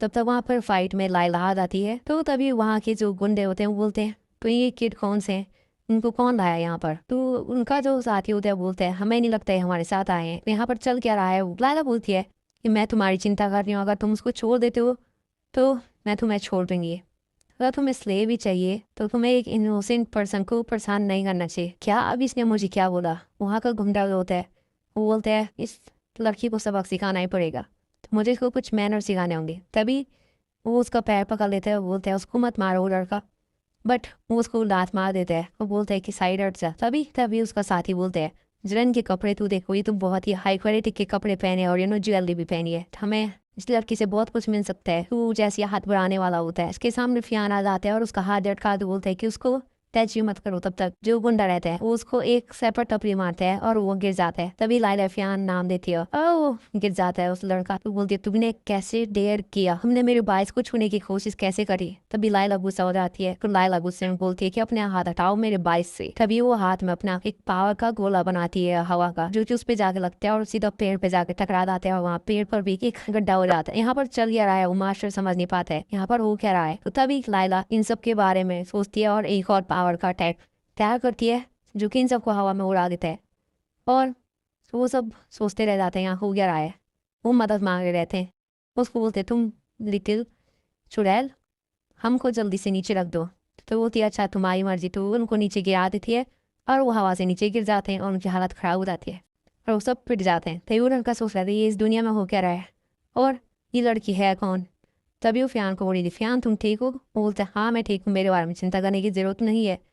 ओके तो तुमने देखा मैंने उन सबको कैसे हराया। तो फ़ियान को बोल के तुम्हें उनसे लड़ने की ज़रूरत नहीं है क्योंकि मैं इन सब का ध्यान अपने आप रखती हूँ। तो तब तक फ़ियान पता नहीं क्यों दुखी हो जाता है और राइट तभी उसको याद आता है कि वो कहाँ गया वो पियानिस्ट लड़का। तो वो बोलती है क्या तुम मेरे बारे में वो बात कर रही हो। यस मैंने तुम्हें ज्वेलरी शॉप में देखा था नोवेल में, मुझे याद है कि तुम वहाँ पर पियानो बजा रहे थे। तभी वो अपना हीलिंग मैजिक यूज़ करती है और उसकी सारी जो चोटें थी उसको ठीक कर देती है। तो अब तुम्हें कैसा लग रहा है, क्या तुम्हारी सारी जो चोटें थी वो रिकवर हो गई है। तो वो बोलते हैं धन्यवाद तुम्हारा। तो अब मुझे इन सब पर क्या करना चाहिए। तो तुम क्या मुझसे पूछ रही हो। यस क्योंकि तुम इन सब के विक्टिम थे तो मैं और किससे पूछ सकती हूँ। मुझे बेच दिया गया था मेरी फैमिली के द्वारा क्योंकि उन पर बहुत ही कर्जा था। तो मुझे नहीं लगता है तुम्हें मुझे विक्टिम की तरह देखना चाहिए। क्या ऐसी बात है तुम मुझे बता रहे हो कि ये सब नॉर्मल है जस्ट बिकॉज कि तुम स्लेव हो। तो कुछ बोलता नहीं है। तभी दादा बोलते हैं कि इसलिए मुझे बिल्कुल पसंद नहीं है जो सोसाइटी की थिंकिंग है बहुत ही डरा देने वाली है। सीरियसली यार मैं इस जगह की कभी भी वो नहीं हो सकती हूँ आदि कि मुझे बिल्कुल पसंद नहीं है ये जगह। तो तभी वो लड़का बोलता है मुझे पता है कि जो स्लेवरी है वो लीगल इस आयरलैंड पे, बट मुझे नहीं लगता है कि ये कोई अच्छी चीज़ है और ये लॉ के खिलाफ भी है। तो लाइला बोलती है हाँ ये मेरा भी बिलीफ है कि अगर ये चीज़ें नहीं होगी तो ये दुनिया और बेचे सकती है। तो क्या मुझे इन इंसानों के हाथ पैर तोड़ देने चाहिए और जिन्होंने बहुत ही बच्चों को पकड़ के रखा था। मैं तुमसे दोबारा पूछना चाहती हूँ तुम क्या करना चाहते हो इनका। तो अभी भी वो कुछ नहीं बोला रहता है, वो अलग ही सदमे में रहता है, सो कुछ अलग ही दुनिया दिखाई देती है। वो बोल ही रहा होता है कि मेरे जैसे बहुत सारे लोग हैं जिनको इन्होंने बेचा है, उन बच्चों को किडनैप किया है, अब्यूज़ किया है, फोर्स किया है, उनको लेबर की तरह काम कराया है। बट इतना ही नहीं है, उन्होंने हमको बहुत ही ज़्यादा ह्यूमिलेट किया है और इतना ही काफ़ी नहीं था तो उन्होंने हमको एक खिलौने की तरह ट्रीट कराया। किसके लिए, जो नोबल्स वुमेन होते हैं उनके लिए हमने वर्कर का काम किया है। तो तुम्हें पता ही होगा किस चीज़ की बात हो रही है। अगर तुम मुझे पूछोगे मुझे क्या चाहिए इनसे, तो मैं चाहता हूँ कि ये भी वही चीज़ एक्सपीरियंस करें क्योंकि बहुत ही पेनफुल डेथ इमेजिन कर सकते हैं जो। तभी वो उसकी आँख खुलती है और उनको रस्सियों से बांधा रहते हैं और वहाँ पूरी जगह आग जलाई रहती है जंगल में और उनको छोड़ के चले जाते हैं। तो अब हमें बस डिसाइड आता है जो वो जंगल जल रहा है और दूर से अपनी बोट से देखते हैं जाते हुए, वहाँ आग लगी रहती है और वो लड़का देख रहा रहता है उनको।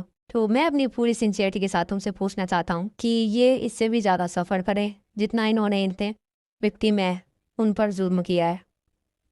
तो तभी हमको रात का सीन दिखाया जाता है और हमें चांद दिखाया जाता होता है और ये बोट से कहीं जा रहे होते हैं और फ़ियान पता नहीं कहीं देख रहा रहता है। फ़ियान को याद आता है कि लाइला ने क्या बोला था कि तुम्हें आगे जाने की ज़रूरत नहीं है, मैं सब कुछ संभालूंगी।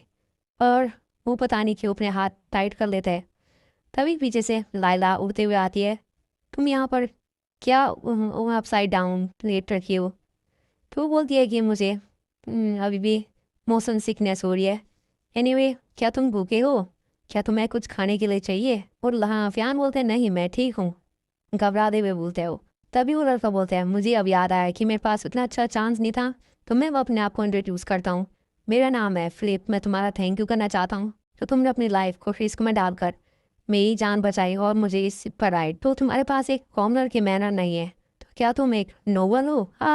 5 साल हो चुके हैं तब से मैं अपने आप को नहीं बुलाता हूँ उस नाम से क्योंकि मैंने जितना अपना स्टेटस था और पैसे थे वो सब खो दिए हैं और इसके साथ मैंने अपनी फैमिली भी खो दी है। मैं अब एक स्लेव से ज़्यादा कुछ नहीं हूँ जिसका कोई फ्यूचर है ही नहीं। तभी वो लड़का बोलता है, मुझे इस चीज़ को याद आता है कि मैं तो ये भी नहीं जानता हूँ जो काइंड पर्सन जिसने मेरी लाइफ को सेव किया है उसके नाम क्या है। तो क्या तुम अगर परेशान नहीं होगी तो क्या तुम मुझे अपना नाम बता सकती हो, माई लेडी। तो ये माई लेडी सुनकर बोलती है ज़्यादा ही नोबल वाली चीज़ हो गई है, मैं ऐसा कुछ भी नहीं हूँ, मेंशन नहीं करूँगी, बट ऑब्वियसली तुम मुझसे बड़े हो फिलिप, तो तुम्हें इतना पोलाइट होने की ज़रूरत नहीं है, तुम बस रिलैक्स हो सकते हो। तभी पीछे से जो फियान था वो देख रहा रहता है, तो वो बोलता है कि मुझे किस नाम से तुमको बुलाना चाहिए माई लेडी। तो वो सोच रही होती है लाइला, और फियान भी उधर देख ही रहा होता है।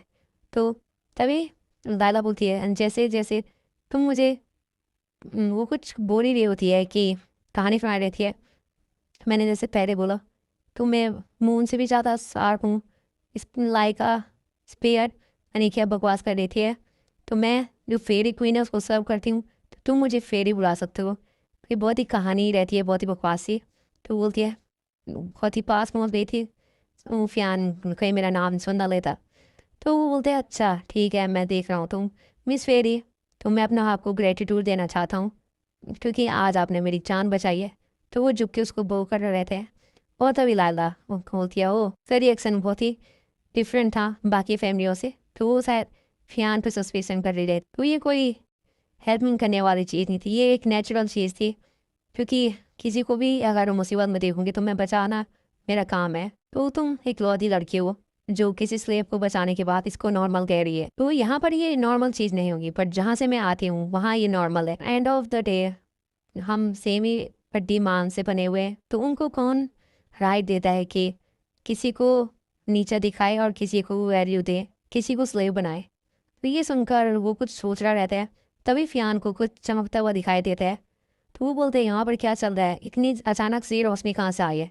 लाइला बोलती है क्या ये वो ही हो सकता है। वो दौड़ते दौड़ते किनारे पर आ जाती है और वहाँ आके खोल के देखते हैं कि ये क्या है, क्या ये सच में हो रहा है, तुम जल्दी से यहाँ पर आ जाओ। दोनों को उड़ा के लेके आती है। तो क्या तुमने देखा वो चमक रहे रहता है, वो चमकीला चमकीला सा, तो यही है द अरोरा ऑफ द सी। तो उनको बहुत बड़ी मछली दिखाई देती है जो कि वेल बोल सकते हो। तो उसमें कहा जाता है ये मरमेल है।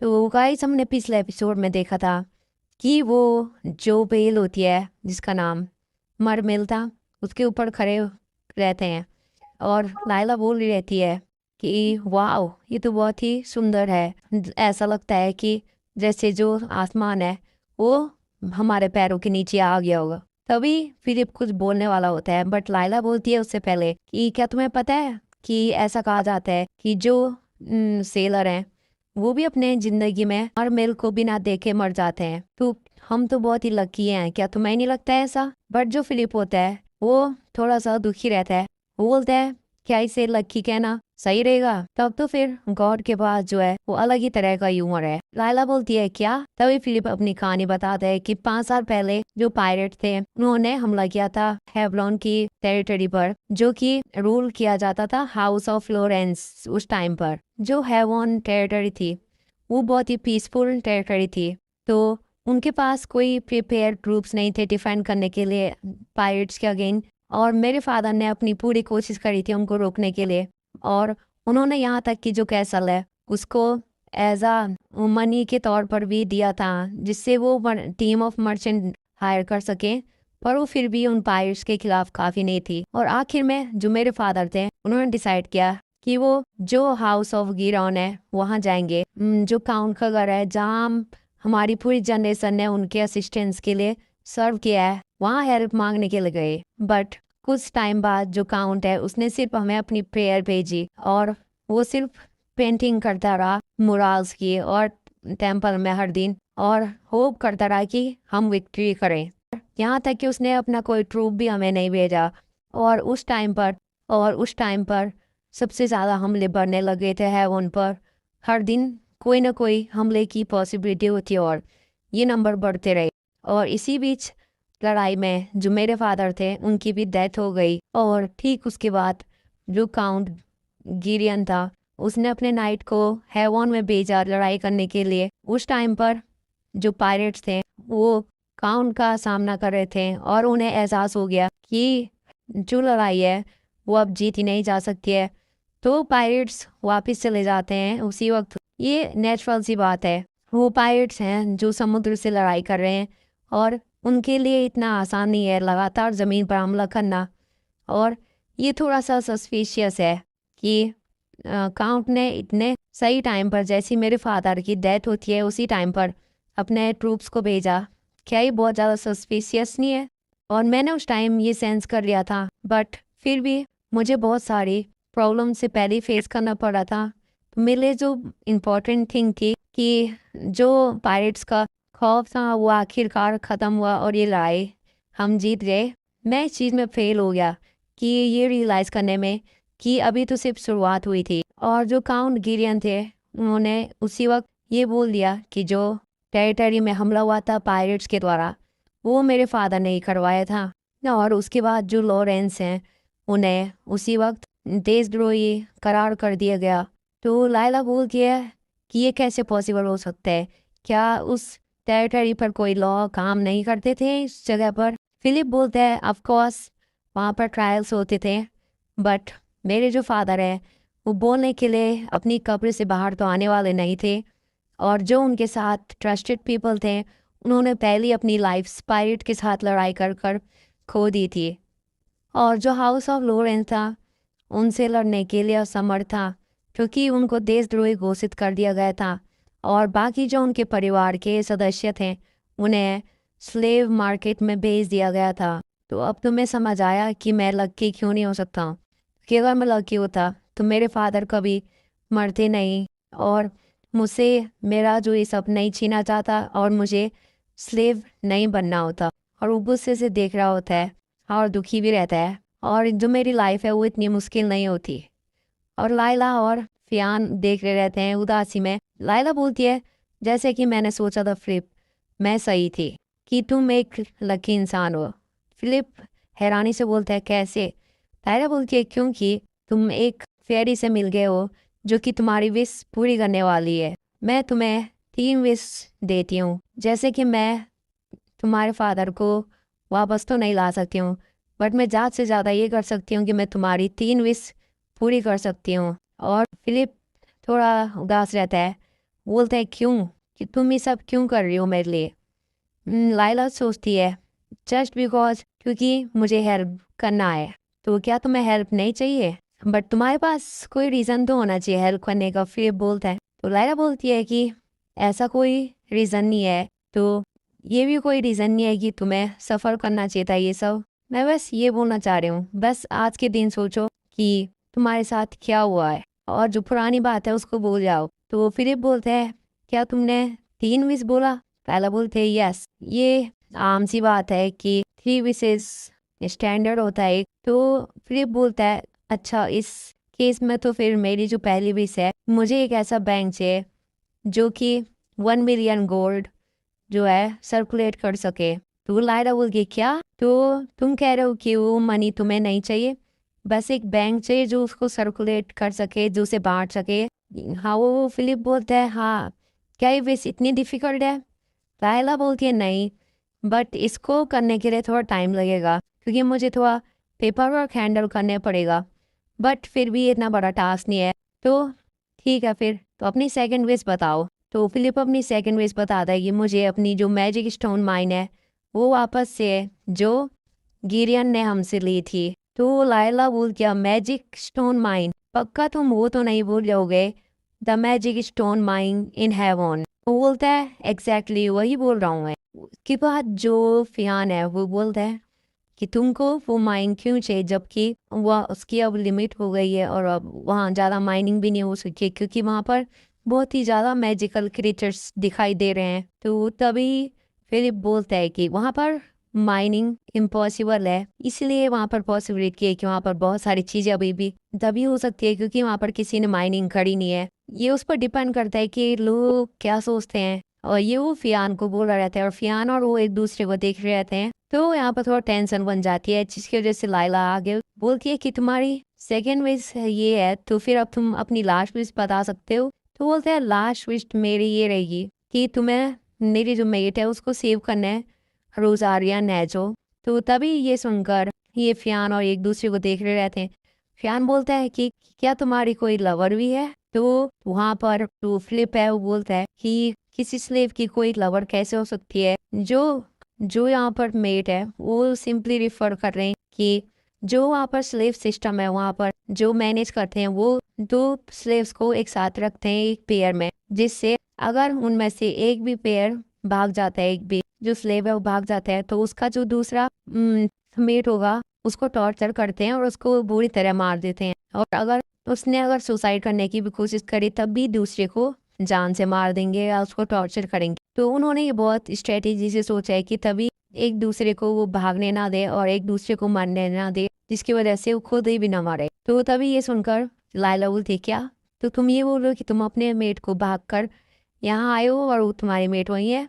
फिलिप बोलता है नहीं नहीं ऐसा कुछ नहीं हुआ, मैं तुम्हें एक्सप्लेन करता हूँ हुआ क्या है। वो एक्सप्लेन कर रहा था कि जो उसकी मेट थी उसको एक स्टोन मिलता है जो कि टेलीपोर्टेशन स्टोन होता है, तो वो उसको बोलती है कि हम दोनों को यहाँ से भाग लेना चाहिए। बट फिलिप मना कर देता है, वो बोलता है कि ये स्टोन कोई ऐसे कैसे छोड़ सकता है, क्या पता इसकी वजह से हम और मुसीबत में फंस जाएं। जो उसकी मेट होती है वो बोलती है कि मैं ज़्यादा देर तक इंतजार नहीं कर सकती, हम कब तक यहाँ पर रहेंगे। पर फिलिप मना कर रहता है उसको, तो बोलती है कि अगर मैं ज़्यादा देर यहाँ रही तो क्या पता मुझे, तो उसकी जो मेट होती है वो बोलती है कि अगर मैं ज़्यादा देर यहाँ रुकी तो मुझे काउंट गिरियन के बेड चैम्बर में बिस्तर गर्म करने के लिए ले जा देंगे। तो वो रो रही रहती है, तो फिलिप बोलता है और वो फिलिप को बोलती है कि मैं तुम्हें छोड़कर नहीं जा सकती, तो हम दोनों को साथ में भागना पड़ेगा। तो ये सुनकर वो रोने लग जाती है। फिलिप इसकी बात सुनकर तो हाँ कर देते हैं और दोनों समाव मैनेज कर लेते हैं भागना। बट फिलिप बोलते हैं कि हमें उस स्टोन की प्रॉपर नॉलेज नहीं थी, जिसकी वजह से मैं इस आइलैंड पर फंस गया और जो मेरी मेट थी वो कहीं और पर फंस गई और हम एक दूसरे से अलग हो गए। लायला इस समझकर बोलती है कि तो क्या मैं तुम्हें स्लेव मर्चेंट्स को मार कर तुम्हें उनसे आज़ाद कर लूँगी? तो बट फिर बोलता है अगर तुमने ये कर भी दिया तो इसका कोई फ़ायदा नहीं है, क्योंकि अगर वो मर्चेंट मर भी गया तो हम तब भी ये कॉलर है जो स्लेव कॉलर है उसको रिमूव नहीं कर सकते हैं। जब तक ये कॉलर हमारे गले में रहेगा तो हम तब भी स्लेव ही रहेंगे, चाहे चाहे हैवॉन सारे स्लेव को फ्री भी कर दे। तो लायला बोलती है क्या हो अगर मैं अपने सारे पैसों से सारे स्लेव को खरीदूँ, क्योंकि मेरे पास बहुत सारा पैसा है। तो फिलिप बोलता है इससे वैसे भी कोई मेन प्रॉब्लम सॉल्व होने वाली नहीं है, क्योंकि जितने ज़्यादा तुम स्लेव को खरीदोगे और बेचोगे वो तो इससे जो स्लेव है वो मार्केट और बढ़ जाएगा, बस इससे भी रिप्लेसमेंट का काम करेगा, जिससे जो स्लेव है वही सफ़र करेंगे और ज़्यादा, और जो स्लेव मार्केट है वो और भी ज़्यादा नंबर में बढ़ जाएगा। तो लायला सोच कर बोलती है तो फिर अभी हमें स्लेव मर्चेंट को छोड़ देना चाहिए और अभी हमें फोकस करना चाहिए रोज़ालियन को ढूंढने पर। तो तुम्हें क्या लगता है हमें कहाँ पर मिलेगी रोज़ालियन? तो फिलिप बोलते हैं कि अगर वो पकड़ी गई होगी तो वो मुझे लगता है वो ज़्यादा से ज़्यादा स्लेव कैंप में रखा होगा उसको हैवॉन में। तो लायला बोलती है तो फिर चलो अब वहीं चलते हैं हम। तो लायला पूछती है एग्जैक्टली वो जगह है कहाँ पर? फिलिप बोलता है कि वो साउथ ईस्ट ऑफ नोएल में है, तो क्या मुझे स्टीयरिंग करना चाहिए? तो लायला बोलती है नहीं, मैं किसी बिगनर को स्टीयरिंग व्हील नहीं दे सकती। फिलिप सोच रहे थे कि इतनी फैंटास्टिक पावर और इतनी ब्यूटीफुल लड़की, क्या ये कोई फेरी हो सकती है? बट मुझे नहीं लगता ये कोई फेरी हो सकती है, क्या मैं कोई सपना देख रहा हूँ? तो तभी लायला उसकी तरफ देखती है, फिलिप की तरफ, और फिलिप को बोलती है कि मुझे एक चीज़ तब से परेशान कर रही है कि तुम तब से बिना चप्पल के नंगे पैर इधर उधर घूम रहे हो, क्या तुम्हें पेन नहीं हो रहा है? तो फिलिप बोलता है कि नहीं, तुमने मेरी सारी इंजरी हील कर दी थी। तो लायला बोलती है मैं उस इंजरी की बात नहीं कर रही हूँ, मैं उसकी बात कर रही हूँ जो नंगे पैर चलने से तुम्हें पेन हो रहा है अभी रियल टाइम में। और वो अपने मैजिक से 2 जूते निकालती है और उसको बोल के कि ये तुम्हारे लिए फ्री गिफ्ट है, इसको पहन लो जल्दी से, अदरवाइज जो तुम्हारे पैर हैं वो तुम्हें मार देंगे। तो फिलिप सोचता है कि कोई स्लेव के लिए इतना दूर तक कैसे सोच सकता है, मुझे अभी इसको एक्सेप्ट कर लेना चाहिए इस सिचुएशन में देखते हुए। तो ये मैटर नहीं करता है कि ये कोई फेरी है या डीमन है और या कोई ये सपना है या फैंटेसी है। तो वो उसको थैंक यू बोलते हैं और जूते ले लेता है।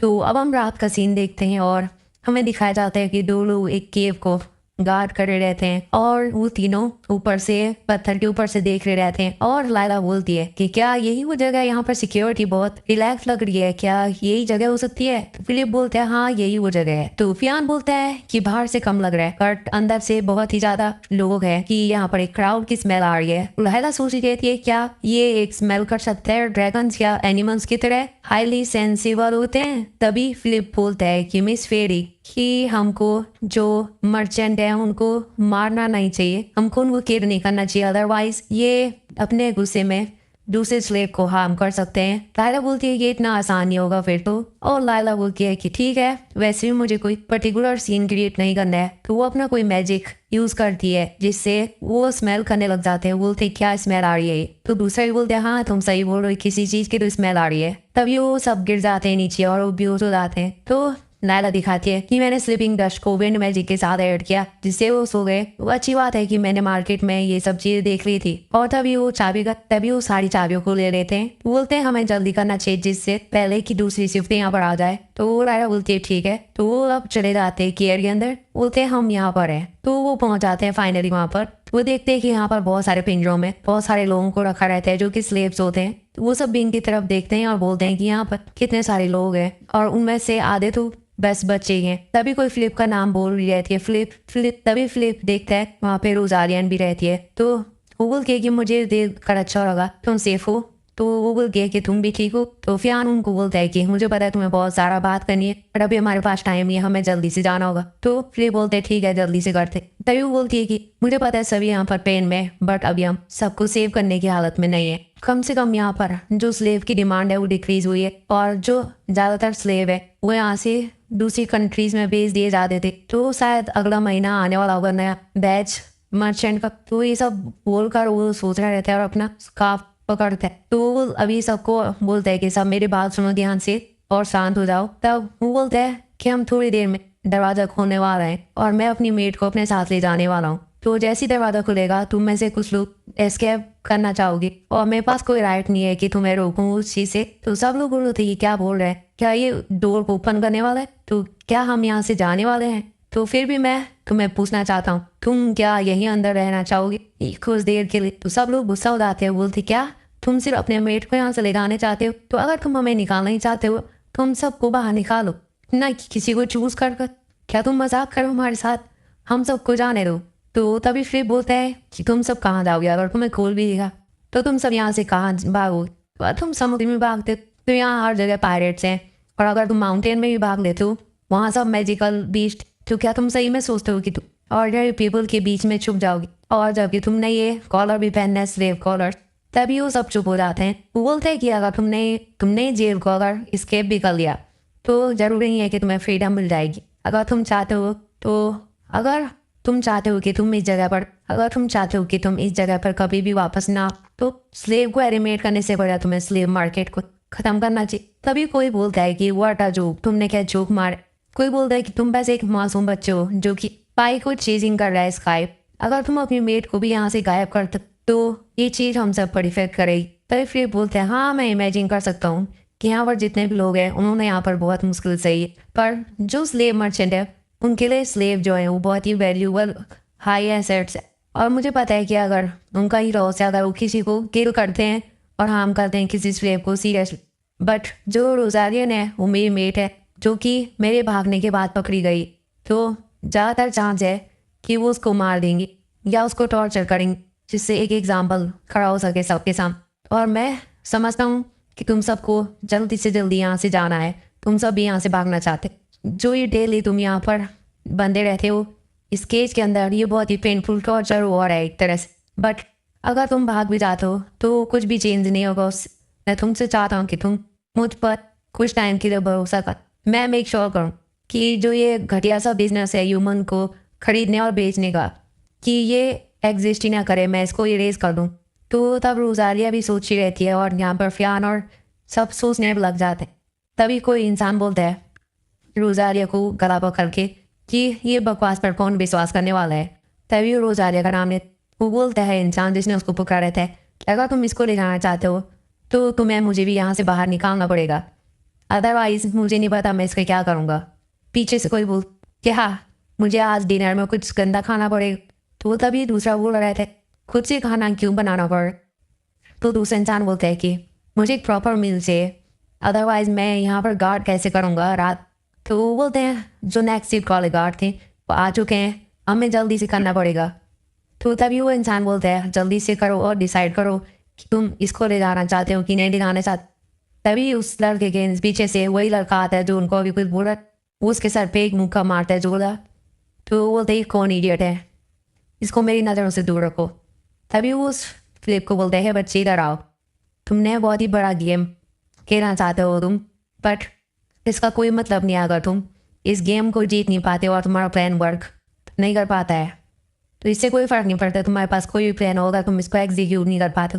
तो फिलिप बोलते हैं हाँ मैं करूँगा, मैं अभी अपने प्लान के बारे में इतनी डिटेल में नहीं बता सकता हूँ, बस मुझे यहाँ पर हर एक सिंगल पर्सन की हेल्प करनी।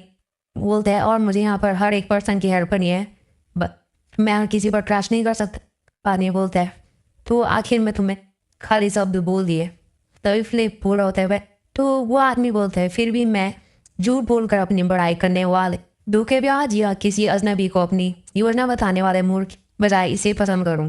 तो उस लड़की को धक्का मारकर उसके पास भेज देता है और बोलते हैं इसको ले जाओ जल्दी से। अब फिलिप थैंक यू बोलकर वहाँ से चला जाता है।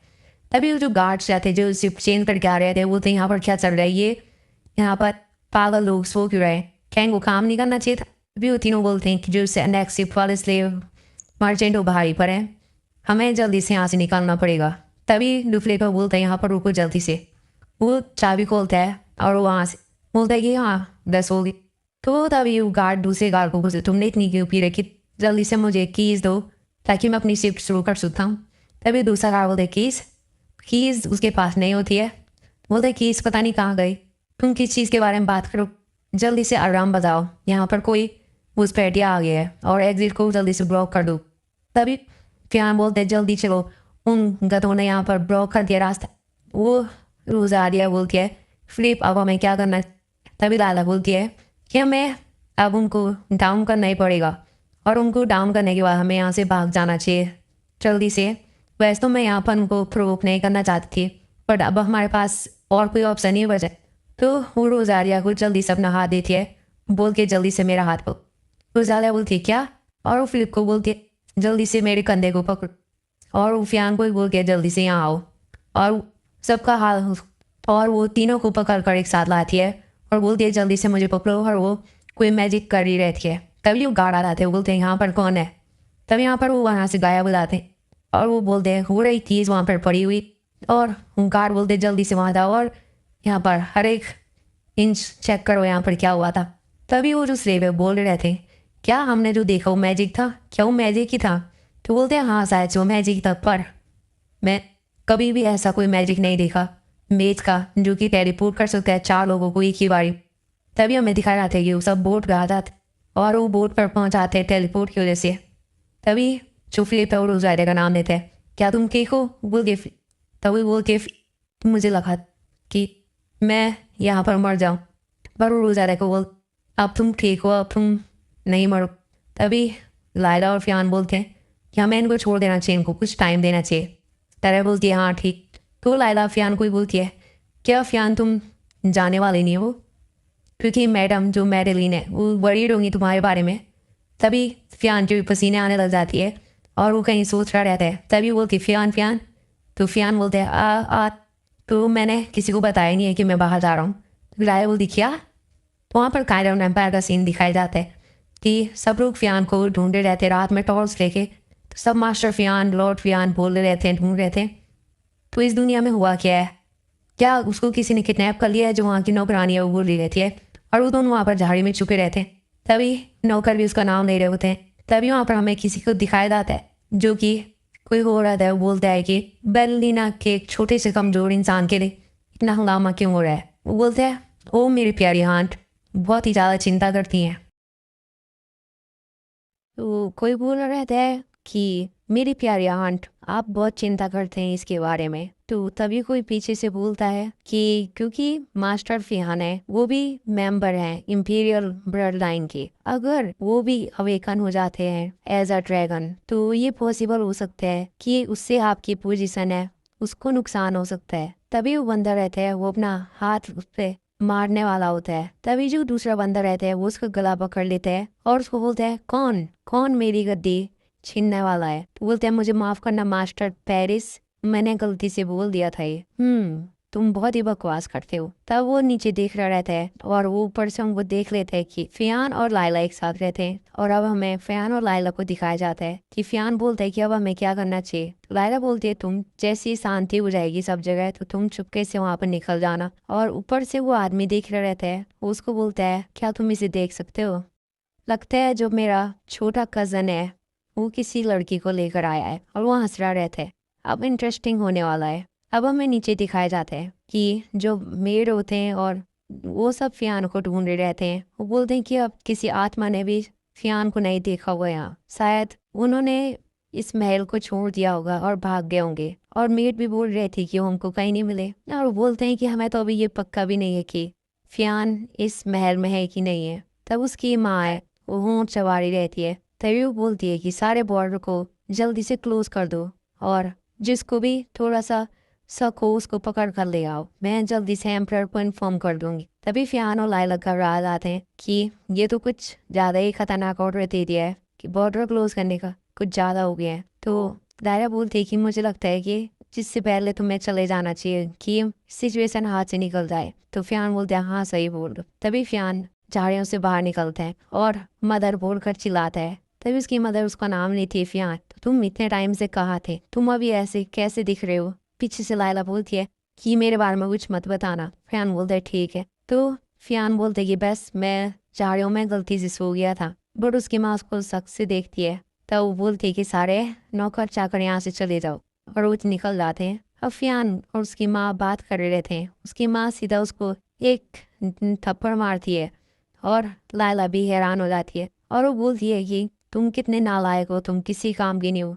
क्या तुम्हें पता भी है कि तुम कौन हो? तुम एक इंपीरियल ब्लड लाइन के वंशज हो। फियान बोलता है मुझे माफ़ कर। और उसकी माँ बोलती है कि तुमने अपनी स्वॉर्डमैनशिप फिर से छोड़ दिया आज की क्लास। मैंने तुमको पहले बताया था कि स्वॉर्डमैनशिप कितनी इंपॉर्टेंट है कायलोन एम्पायर में, और तुम फिर भी इतना ही मेच्योर बिहेव कर रही हो। फियान बोलता है मुझे माफ़ कर दो। और उसकी माँ सांस छोड़ते हुए बोलती है कि अगर तुम्हें स्वॉर्ड चलाना बिल्कुल पसंद नहीं है तो तुम्हें इसे छोड़ देना चाहिए, बट कभी भी सपने में अपने कमरे से बाहर निकलने की मत सोचना विदाउट प्रोटेक्शन। तो फियान बोलता है क्या ये इतना इम्पोर्टेंट है? और उसकी माँ बोलती है कि अब मैं इस पोजिशन पे हूँ तो अब मैं कुछ कर भी नहीं सकती हूँ क्योंकि तुमने जो स्वॉर्ड लेसन है उसकी क्लास को अटेंड करना मना कर दिया है, जबकि तुम्हारे पास खुद को प्रोटेक्ट करने की ट्रेनिंग भी नहीं है। अब मेरे पास कोई चॉइस नहीं है कि मैं एक बच्चे की तरह ट्रीट करने के अलावा। तो उसकी मम्मी वहाँ से चली जाती है और तब लाइला उसको पकड़ के लाती है। बोलती क्या तुम ठीक हो फियान? तो वो बोलती है कि मैडम मैडलिन तो बहुत ही कठोर है, वो कैसे तुम्हें थप्पड़ मार सकती है इतने प्यारे फेस पर? मुझे सीरियसली बोलना पड़ेगा कायलोन एम्पायर का एजुकेशन बहुत ही बेकार है। फिर भी मुझे पता है मैडम मैडलिन है, वो सिर्फ तुम्हें प्यार करती हैं और तुम्हारे बारे में चिंता करती है, तुम इसको पर्सनली मत लेना। और फियान उसका हाथ पकड़ता है। वो बोलता है क्या तुम जानती हो, तुम हमेशा मुझे बोलती कि मैं ठीक हूँ कि नहीं। दायला बोलती क्या मैंने ऐसा पूछा था? तो फियान बोलता है मैं हमेशा उस सिचुएशन में फंस जाता हूँ जिसकी वजह से तुम्हें हर्ट होता है और मैं तुमसे माफ़ी मांगता हूँ। मैं इतनी मुसीबत सहनी पड़ी, अब मुझे जाना होगा क्योंकि मुझे अपनी मदर से कुछ डिस्कस करना है। तो लायला बोलती है ठीक है, तुम अपना ध्यान रखना, जा सकते हो तुम। और वो बोलता है कि मुझसे एक प्रॉमिस करो कि तुम वापस ज़रूर आओगी। तो लायला बोलती है हाँ पक्का मैं वापस आऊँगी। तो फिर ठीक है मैं चलता हूँ। फियान अब दौड़ के चले जाता है अपनी माँ के पास और वो सोच रहे थे हाँ कि मैं खुश हुआ ये जानकर कि लायला मेरे बारे में चिंता करती है, पर इस रेट पर भी मुझे एक बच्चे की तरह देखने लग जाएगी हमेशा के लिए। पर ऐसी है कमज़ोर रहा तो मैं मुसीबत से भागता रहा तो ये कुछ भी बदलने वाला नहीं है। मुझे ये एडमिट करना पड़ेगा और मुझे अब चेंज लाना पड़ेगा और मैं हमेशा के लिए भाग नहीं सकता इन मुसीबतों से। तभी वो अपनी मदर का नाम लेता है और उसकी माँ बोलती है फियान। तो वो सांस लेता है थोड़ा और फिर रुक कर बोलता है, तो वो अपनी मदर से बोलता है मुझे माफ़ कर देना कि मैं एक सही डिसीज़न नहीं ले पाया और फ्यूचर का नहीं देखा मैंने। मैं एक ऐसा बच्चा नहीं बनना चाहता हूँ जिसे केयर करने की ज़रूरत पड़े एज अ चाइल्ड। अब से मैं अपनी क्लास दोबारा लेना चाहूँगा तो क्या आप मेरी टीचर दोबारा से बनेंगी मदर? मैं सिंसियरली पूछना चाहता हूँ। तो उसकी मदर मुस्कुरा कर बोलती है, तो क्यों ना फिर हम स्टार्ट करें। पहले तुम 100 चक्कर लगाओ इस मार्शल आर्ट्स स्क्वायर ग्राउंड के। तो फियान बोलते क्या अभी? तो क्या तुम अभी तैयार नहीं हो? तो बोलते नहीं नहीं, मैं अभी स्टार्ट करता हूँ। और ऊपर हमें दिखाया जाता है कि छत से जो लाइला रहती है वो उसको देख रही रहती है और बोलती है ये आखिर में सब अच्छा ही हुआ। तभी वो किसी से टकरा जाती है पीछे और वो देखती है कि वो वही इंसान रहता है जिसका नाम पेरिस होता है, जो उसको कज़न बोल रहता है। लाइला बोलती है ये तो वही है, जेट ब्लैक हेयर और सिल्वर आइज, इसका इतना भयानक गोरा, एक सेंस ऑफ डेंजर, और ऐसे कपड़े वही पहनता है और ये जगह और ये प्लेस मुझे पक्का पता है कि ये वही पागल होगा जो इस एम्पायर का सबसे बड़ा पागल है, द ब्लैक ड्रैगन पेरिस। और उसको देखकर मुस्कुराते हैं और वो बोलते हैं और तुम कैसे हो छोटी रैबिट, कैसा रहेगा अगर तुम मुझे अपना नाम बताओ तो? लाइला हंस हंस के बोलती क्या मेरा नाम? क्या ये सारे ड्रैगन ऑब्सेस्ड है मेरे नाम से, सब मेरा नाम जानना चाहते? तो लाइला बोलती है नो चांस, मैं तुम्हें ये बताने वाली नहीं हूँ।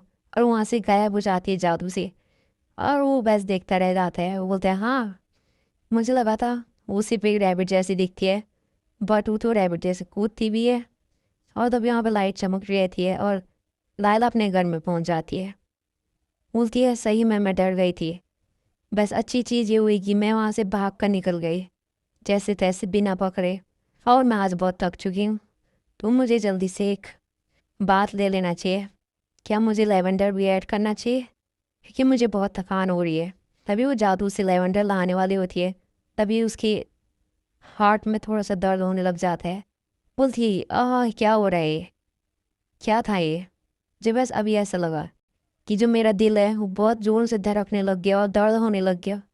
तो बस मेरे दिमाग का वहम है। वहाँ पर एक आदमी बोल रहा होता है कि ये जो ऑफिस है ये पुराने जो ओल्ड बैंक मैनेजर है उसका था, तो यहाँ पर उसने बहुत सारे फर्नीचर और ऑफिस के सप्लाईज छोड़ रखे हैं, तो तुम फ्री रहो उनको यूज़ करने के लिए अगर तुम्हें ये चाहिए तो वो तभी फिलिप बोलता है कि क्या तुम इससे ओके हो कि मैं इस प्लेस को यूज़ कर रहा हूँ? तो वो आदमी बोलता है कि ऑफ कोर्स मैं हैप्पी हूँ कि ये झंझट वाली चीज़ है मेरे से दूर चले जाए, बट ये बस एक हायरोनिकल बात है। तुम भी बैंक वहीं पर खोल रहे हो जहाँ पर जो पुराना बैंक था वो फेल हो गया था। फ्लिप बोलता है कि मुझे कोई दिक्कत नहीं है क्योंकि जो पुराना मैनेजर था वो मेरा तो रिलेशन में था थोड़ा। तब वो आदमी बोलता है अच्छा इसलिए? वो ऐसे बहुत अच्छा आदमी था, पता नहीं वो कैसे चला गया। चलो ठीक है मैं ले रहा हूँ इस जगह को। तो आप कॉन्ट्रैक्ट को साइन करते हैं, तो आप थैंक यू बोलते हैं और फिर फर्स्ट थिंग फर्स्ट ये तीनों आ जाते हैं, हमें तीनों दिखाए जाते हैं कि ये इस जगह को क्लीन करने वाले होते हैं, लाइला, रोजालिया और फिलिप। तो सबसे पहले रोजालिया झाड़ू मारती रहती है और जो फिलिप है वो सामान उठा रहा रहता है। और फिर ये सब वहाँ पर जो लाइला है वो कुछ पेपर वर्क देख रही रहती है, तो उसको यहाँ पर लोन के पेपर मिलते हैं। तो वो बोलती है कौन इन स्टोर करता है ऐसे फाइल्स को? तब वो देखती है और वहाँ पे पढ़ने लग जाती है। वहाँ पर वो पढ़ती है गिरोन ऑस्टिन तो लॉरेंस। बोलती है लॉरेंस, मैंने कहीं सुना है ये नाम इससे पहले। तभी उस पेपर को फिलिप हाथ से ले लेता है। बोलते हैं क्या ये पेपर अभी भी यही है? तो वो लाइला उसकी तरफ देखती है, तो वो बोलता है कि तो बोलता है ये लोन्स अभी तक यहाँ हैं, ये मेरे फादर ने लोन्स लिए थे 5 साल पहले, वो जो मर्सनरीज हैं उनको हायर करने के लिए, लड़ाई के लिए। वो अच्छा ऐसी बात है। और लाइला मन के अंदर बोल रहे थे कि ये मुझे डरा देता है जब ये मेरे पास आ जाता है। और अब मैं इसको गौर से देखती हूँ तो यह अच्छा दिखने लग गया, एकदम अट्रैक्टिव और हैंडसम लगता है, ना कि किसी एक साइड कैरेक्टर की तरह पहले की तरह। और अब वो थोड़ा लंबा भी दिखने लग गया है और एक सिलेंडर फिजिक के साथ वो प्रैक्टिकली देखा जाए तो वो एक मॉडल की तरह दिखने लग गया है। तो फिलिप बोलते हैं कि जो पुराना मैनेजर था वो इस जॉब के लिए सूटेबल था ही नहीं, क्योंकि तभी तो उसने मेरे फादर को इतना इतना ज़्यादा लोन दे दिया। भले ही मैं जानता हूँ कि उसने अच्छे इरादे से दिया होगा लोन, बट ये सोचकर मुझे बहुत ही बुरा लगता है कि ये सिचुएशन कैसे निकल गई ऐसे। तभी लाइला करती रहती है। तो तभी वहाँ से रोजारिया आती है, बोलती है मैंने सारी क्लीनिंग कर दी है, जो पूरा वॉल्ड है उसको मैंने साफ़ कर दिया है। तो वो बोलते हैं अच्छा सही किया तुमने। तो अब बोलते हैं कि अब मेरी बारी है। लाइला बोलती है तो अब वो वार्ड में चले जाते हैं। तो वो बोलती है मैंने सारा कॉर्नर चेक कर लिया जब मैं सफाई करी थी, वहाँ पर मैंने कुछ भी नहीं देखा, जैसे ये लगा था मुझे कुछ भी नहीं होगा। तो वो लायला बोलती है कोई बात नहीं, हमें वैसे एक एरिया चाहिए था गार्ड करने के लिए जो हम सारा मनी रखने वाले हैं जहाँ, तो इसके ऊपर ना मेरी जिम्मेदारी है। तो लाला आप मैजिक करके अपना, जिससे गोल्ड ज्वेलरीज और डायमंड्स रेड एम्बर्स सबकी बारिश होने लग जाती है और वो दोनों देखते रह जाते हैं। वहाँ पर कुछ देर में ही एक सोने का पहाड़ खड़ा हो जाता है। तो उसके बाद लायला बोलती है कि अब ये कैसा लग रहा है, मुझे लगता है कि इतना सब है जो तुमने मिलियन आस्क किया था उसको कवर कर देता है। तो रोजालिया बोलती है वो तो इससे भी ज़्यादा लग रहा है। बोलती है कि मैंने ऐसा जो मनी है अपनी लाइफ में कभी नहीं देखा।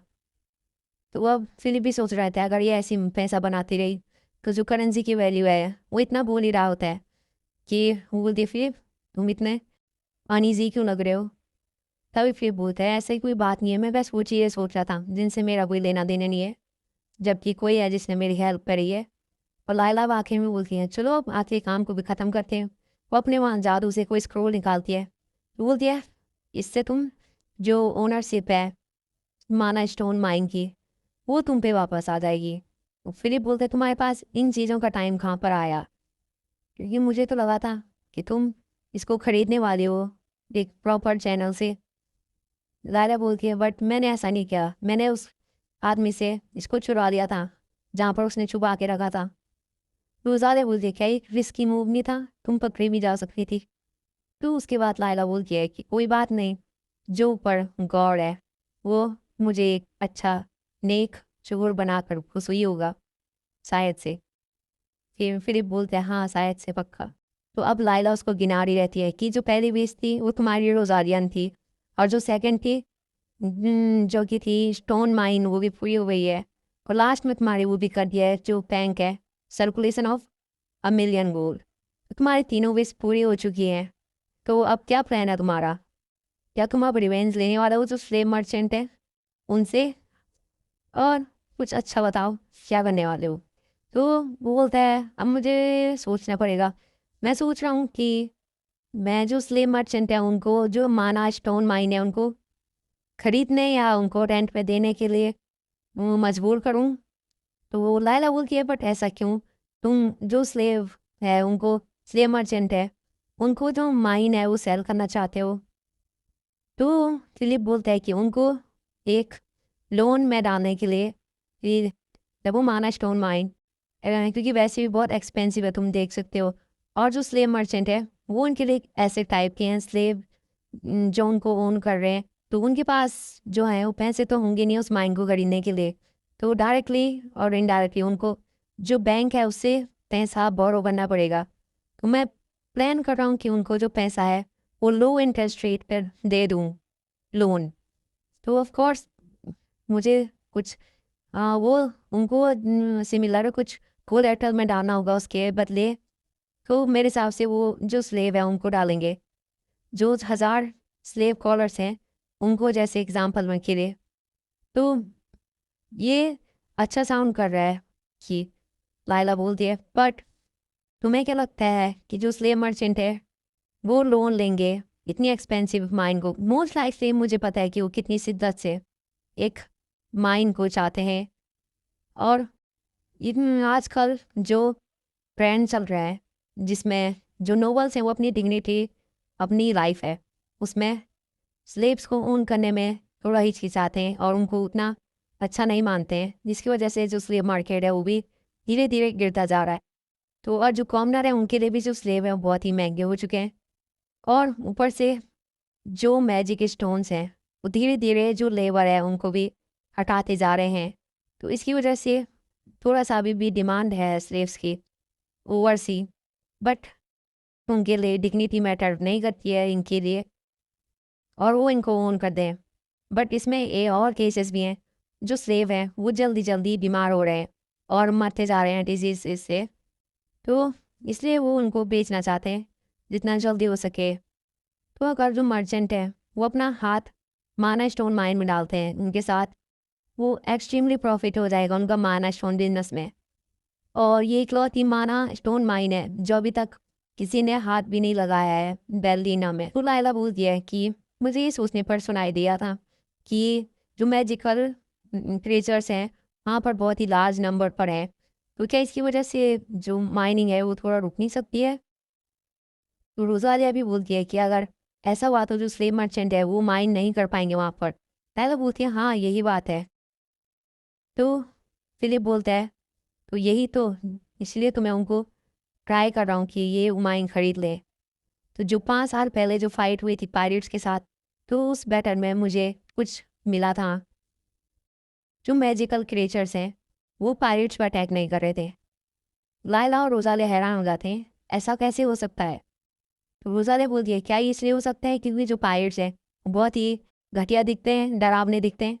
तो लायला बोलती है हाँ ये हो सकता है, बट फिलिप बोलता है ये पॉसिबल ही नहीं हो सकता है, ये कैसे हो सकता है। पायरेट्स जो हैं वो कोई भी जो कमोडिटीज़ हैं शेयर नहीं करते हैं पर्टिकुलरली। तो उसके बाद फिलिप बोलता है कि वैसे तो वो जो पायरेट्स हैं वो इनमें कोई सिमिलरिटी नहीं है पर्टिकुलरली, बट इनफैक्ट उनका कोई दूसरा ग्रुप भी नहीं है ह्यूमन के साथ। जैसे ह्यूमंस डाइवर्स होते हैं वो उतने होते भी नहीं हैं।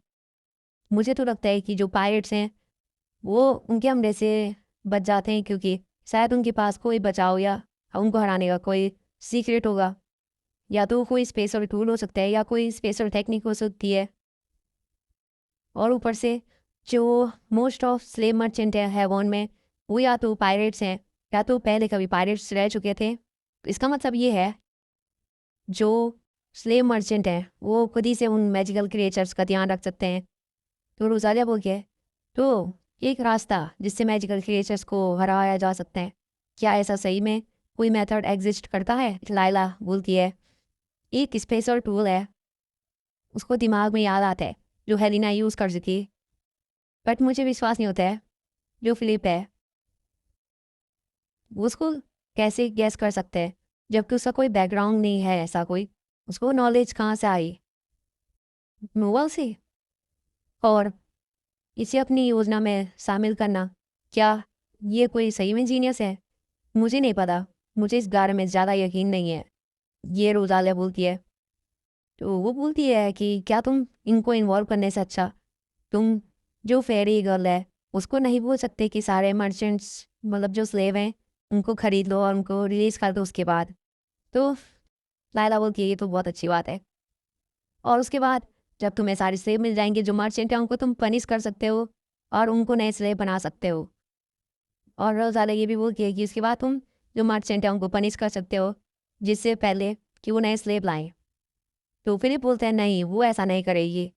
तो लायला बोलती है ऐसा क्यों क्यों नहीं कर सकती हूँ। हाँ मुझे पता है कि वो आसानी से स्लेव को फ्री कर सकती है, बट कुछ ऐसा है जो इस वर्ल्ड में मुझे खुद ही अचीव करना होगा। तो बस तुम सब आगे देखो और वेट करो क्या होता है। और फिलिप लायला का हाथ पकड़ के बोल रहा रहता है मैं श्योर करूँगा तुम्हें कुछ इंटरेस्टिंग देखने को मिलेगा जल्दी न्यूज़पेपर में।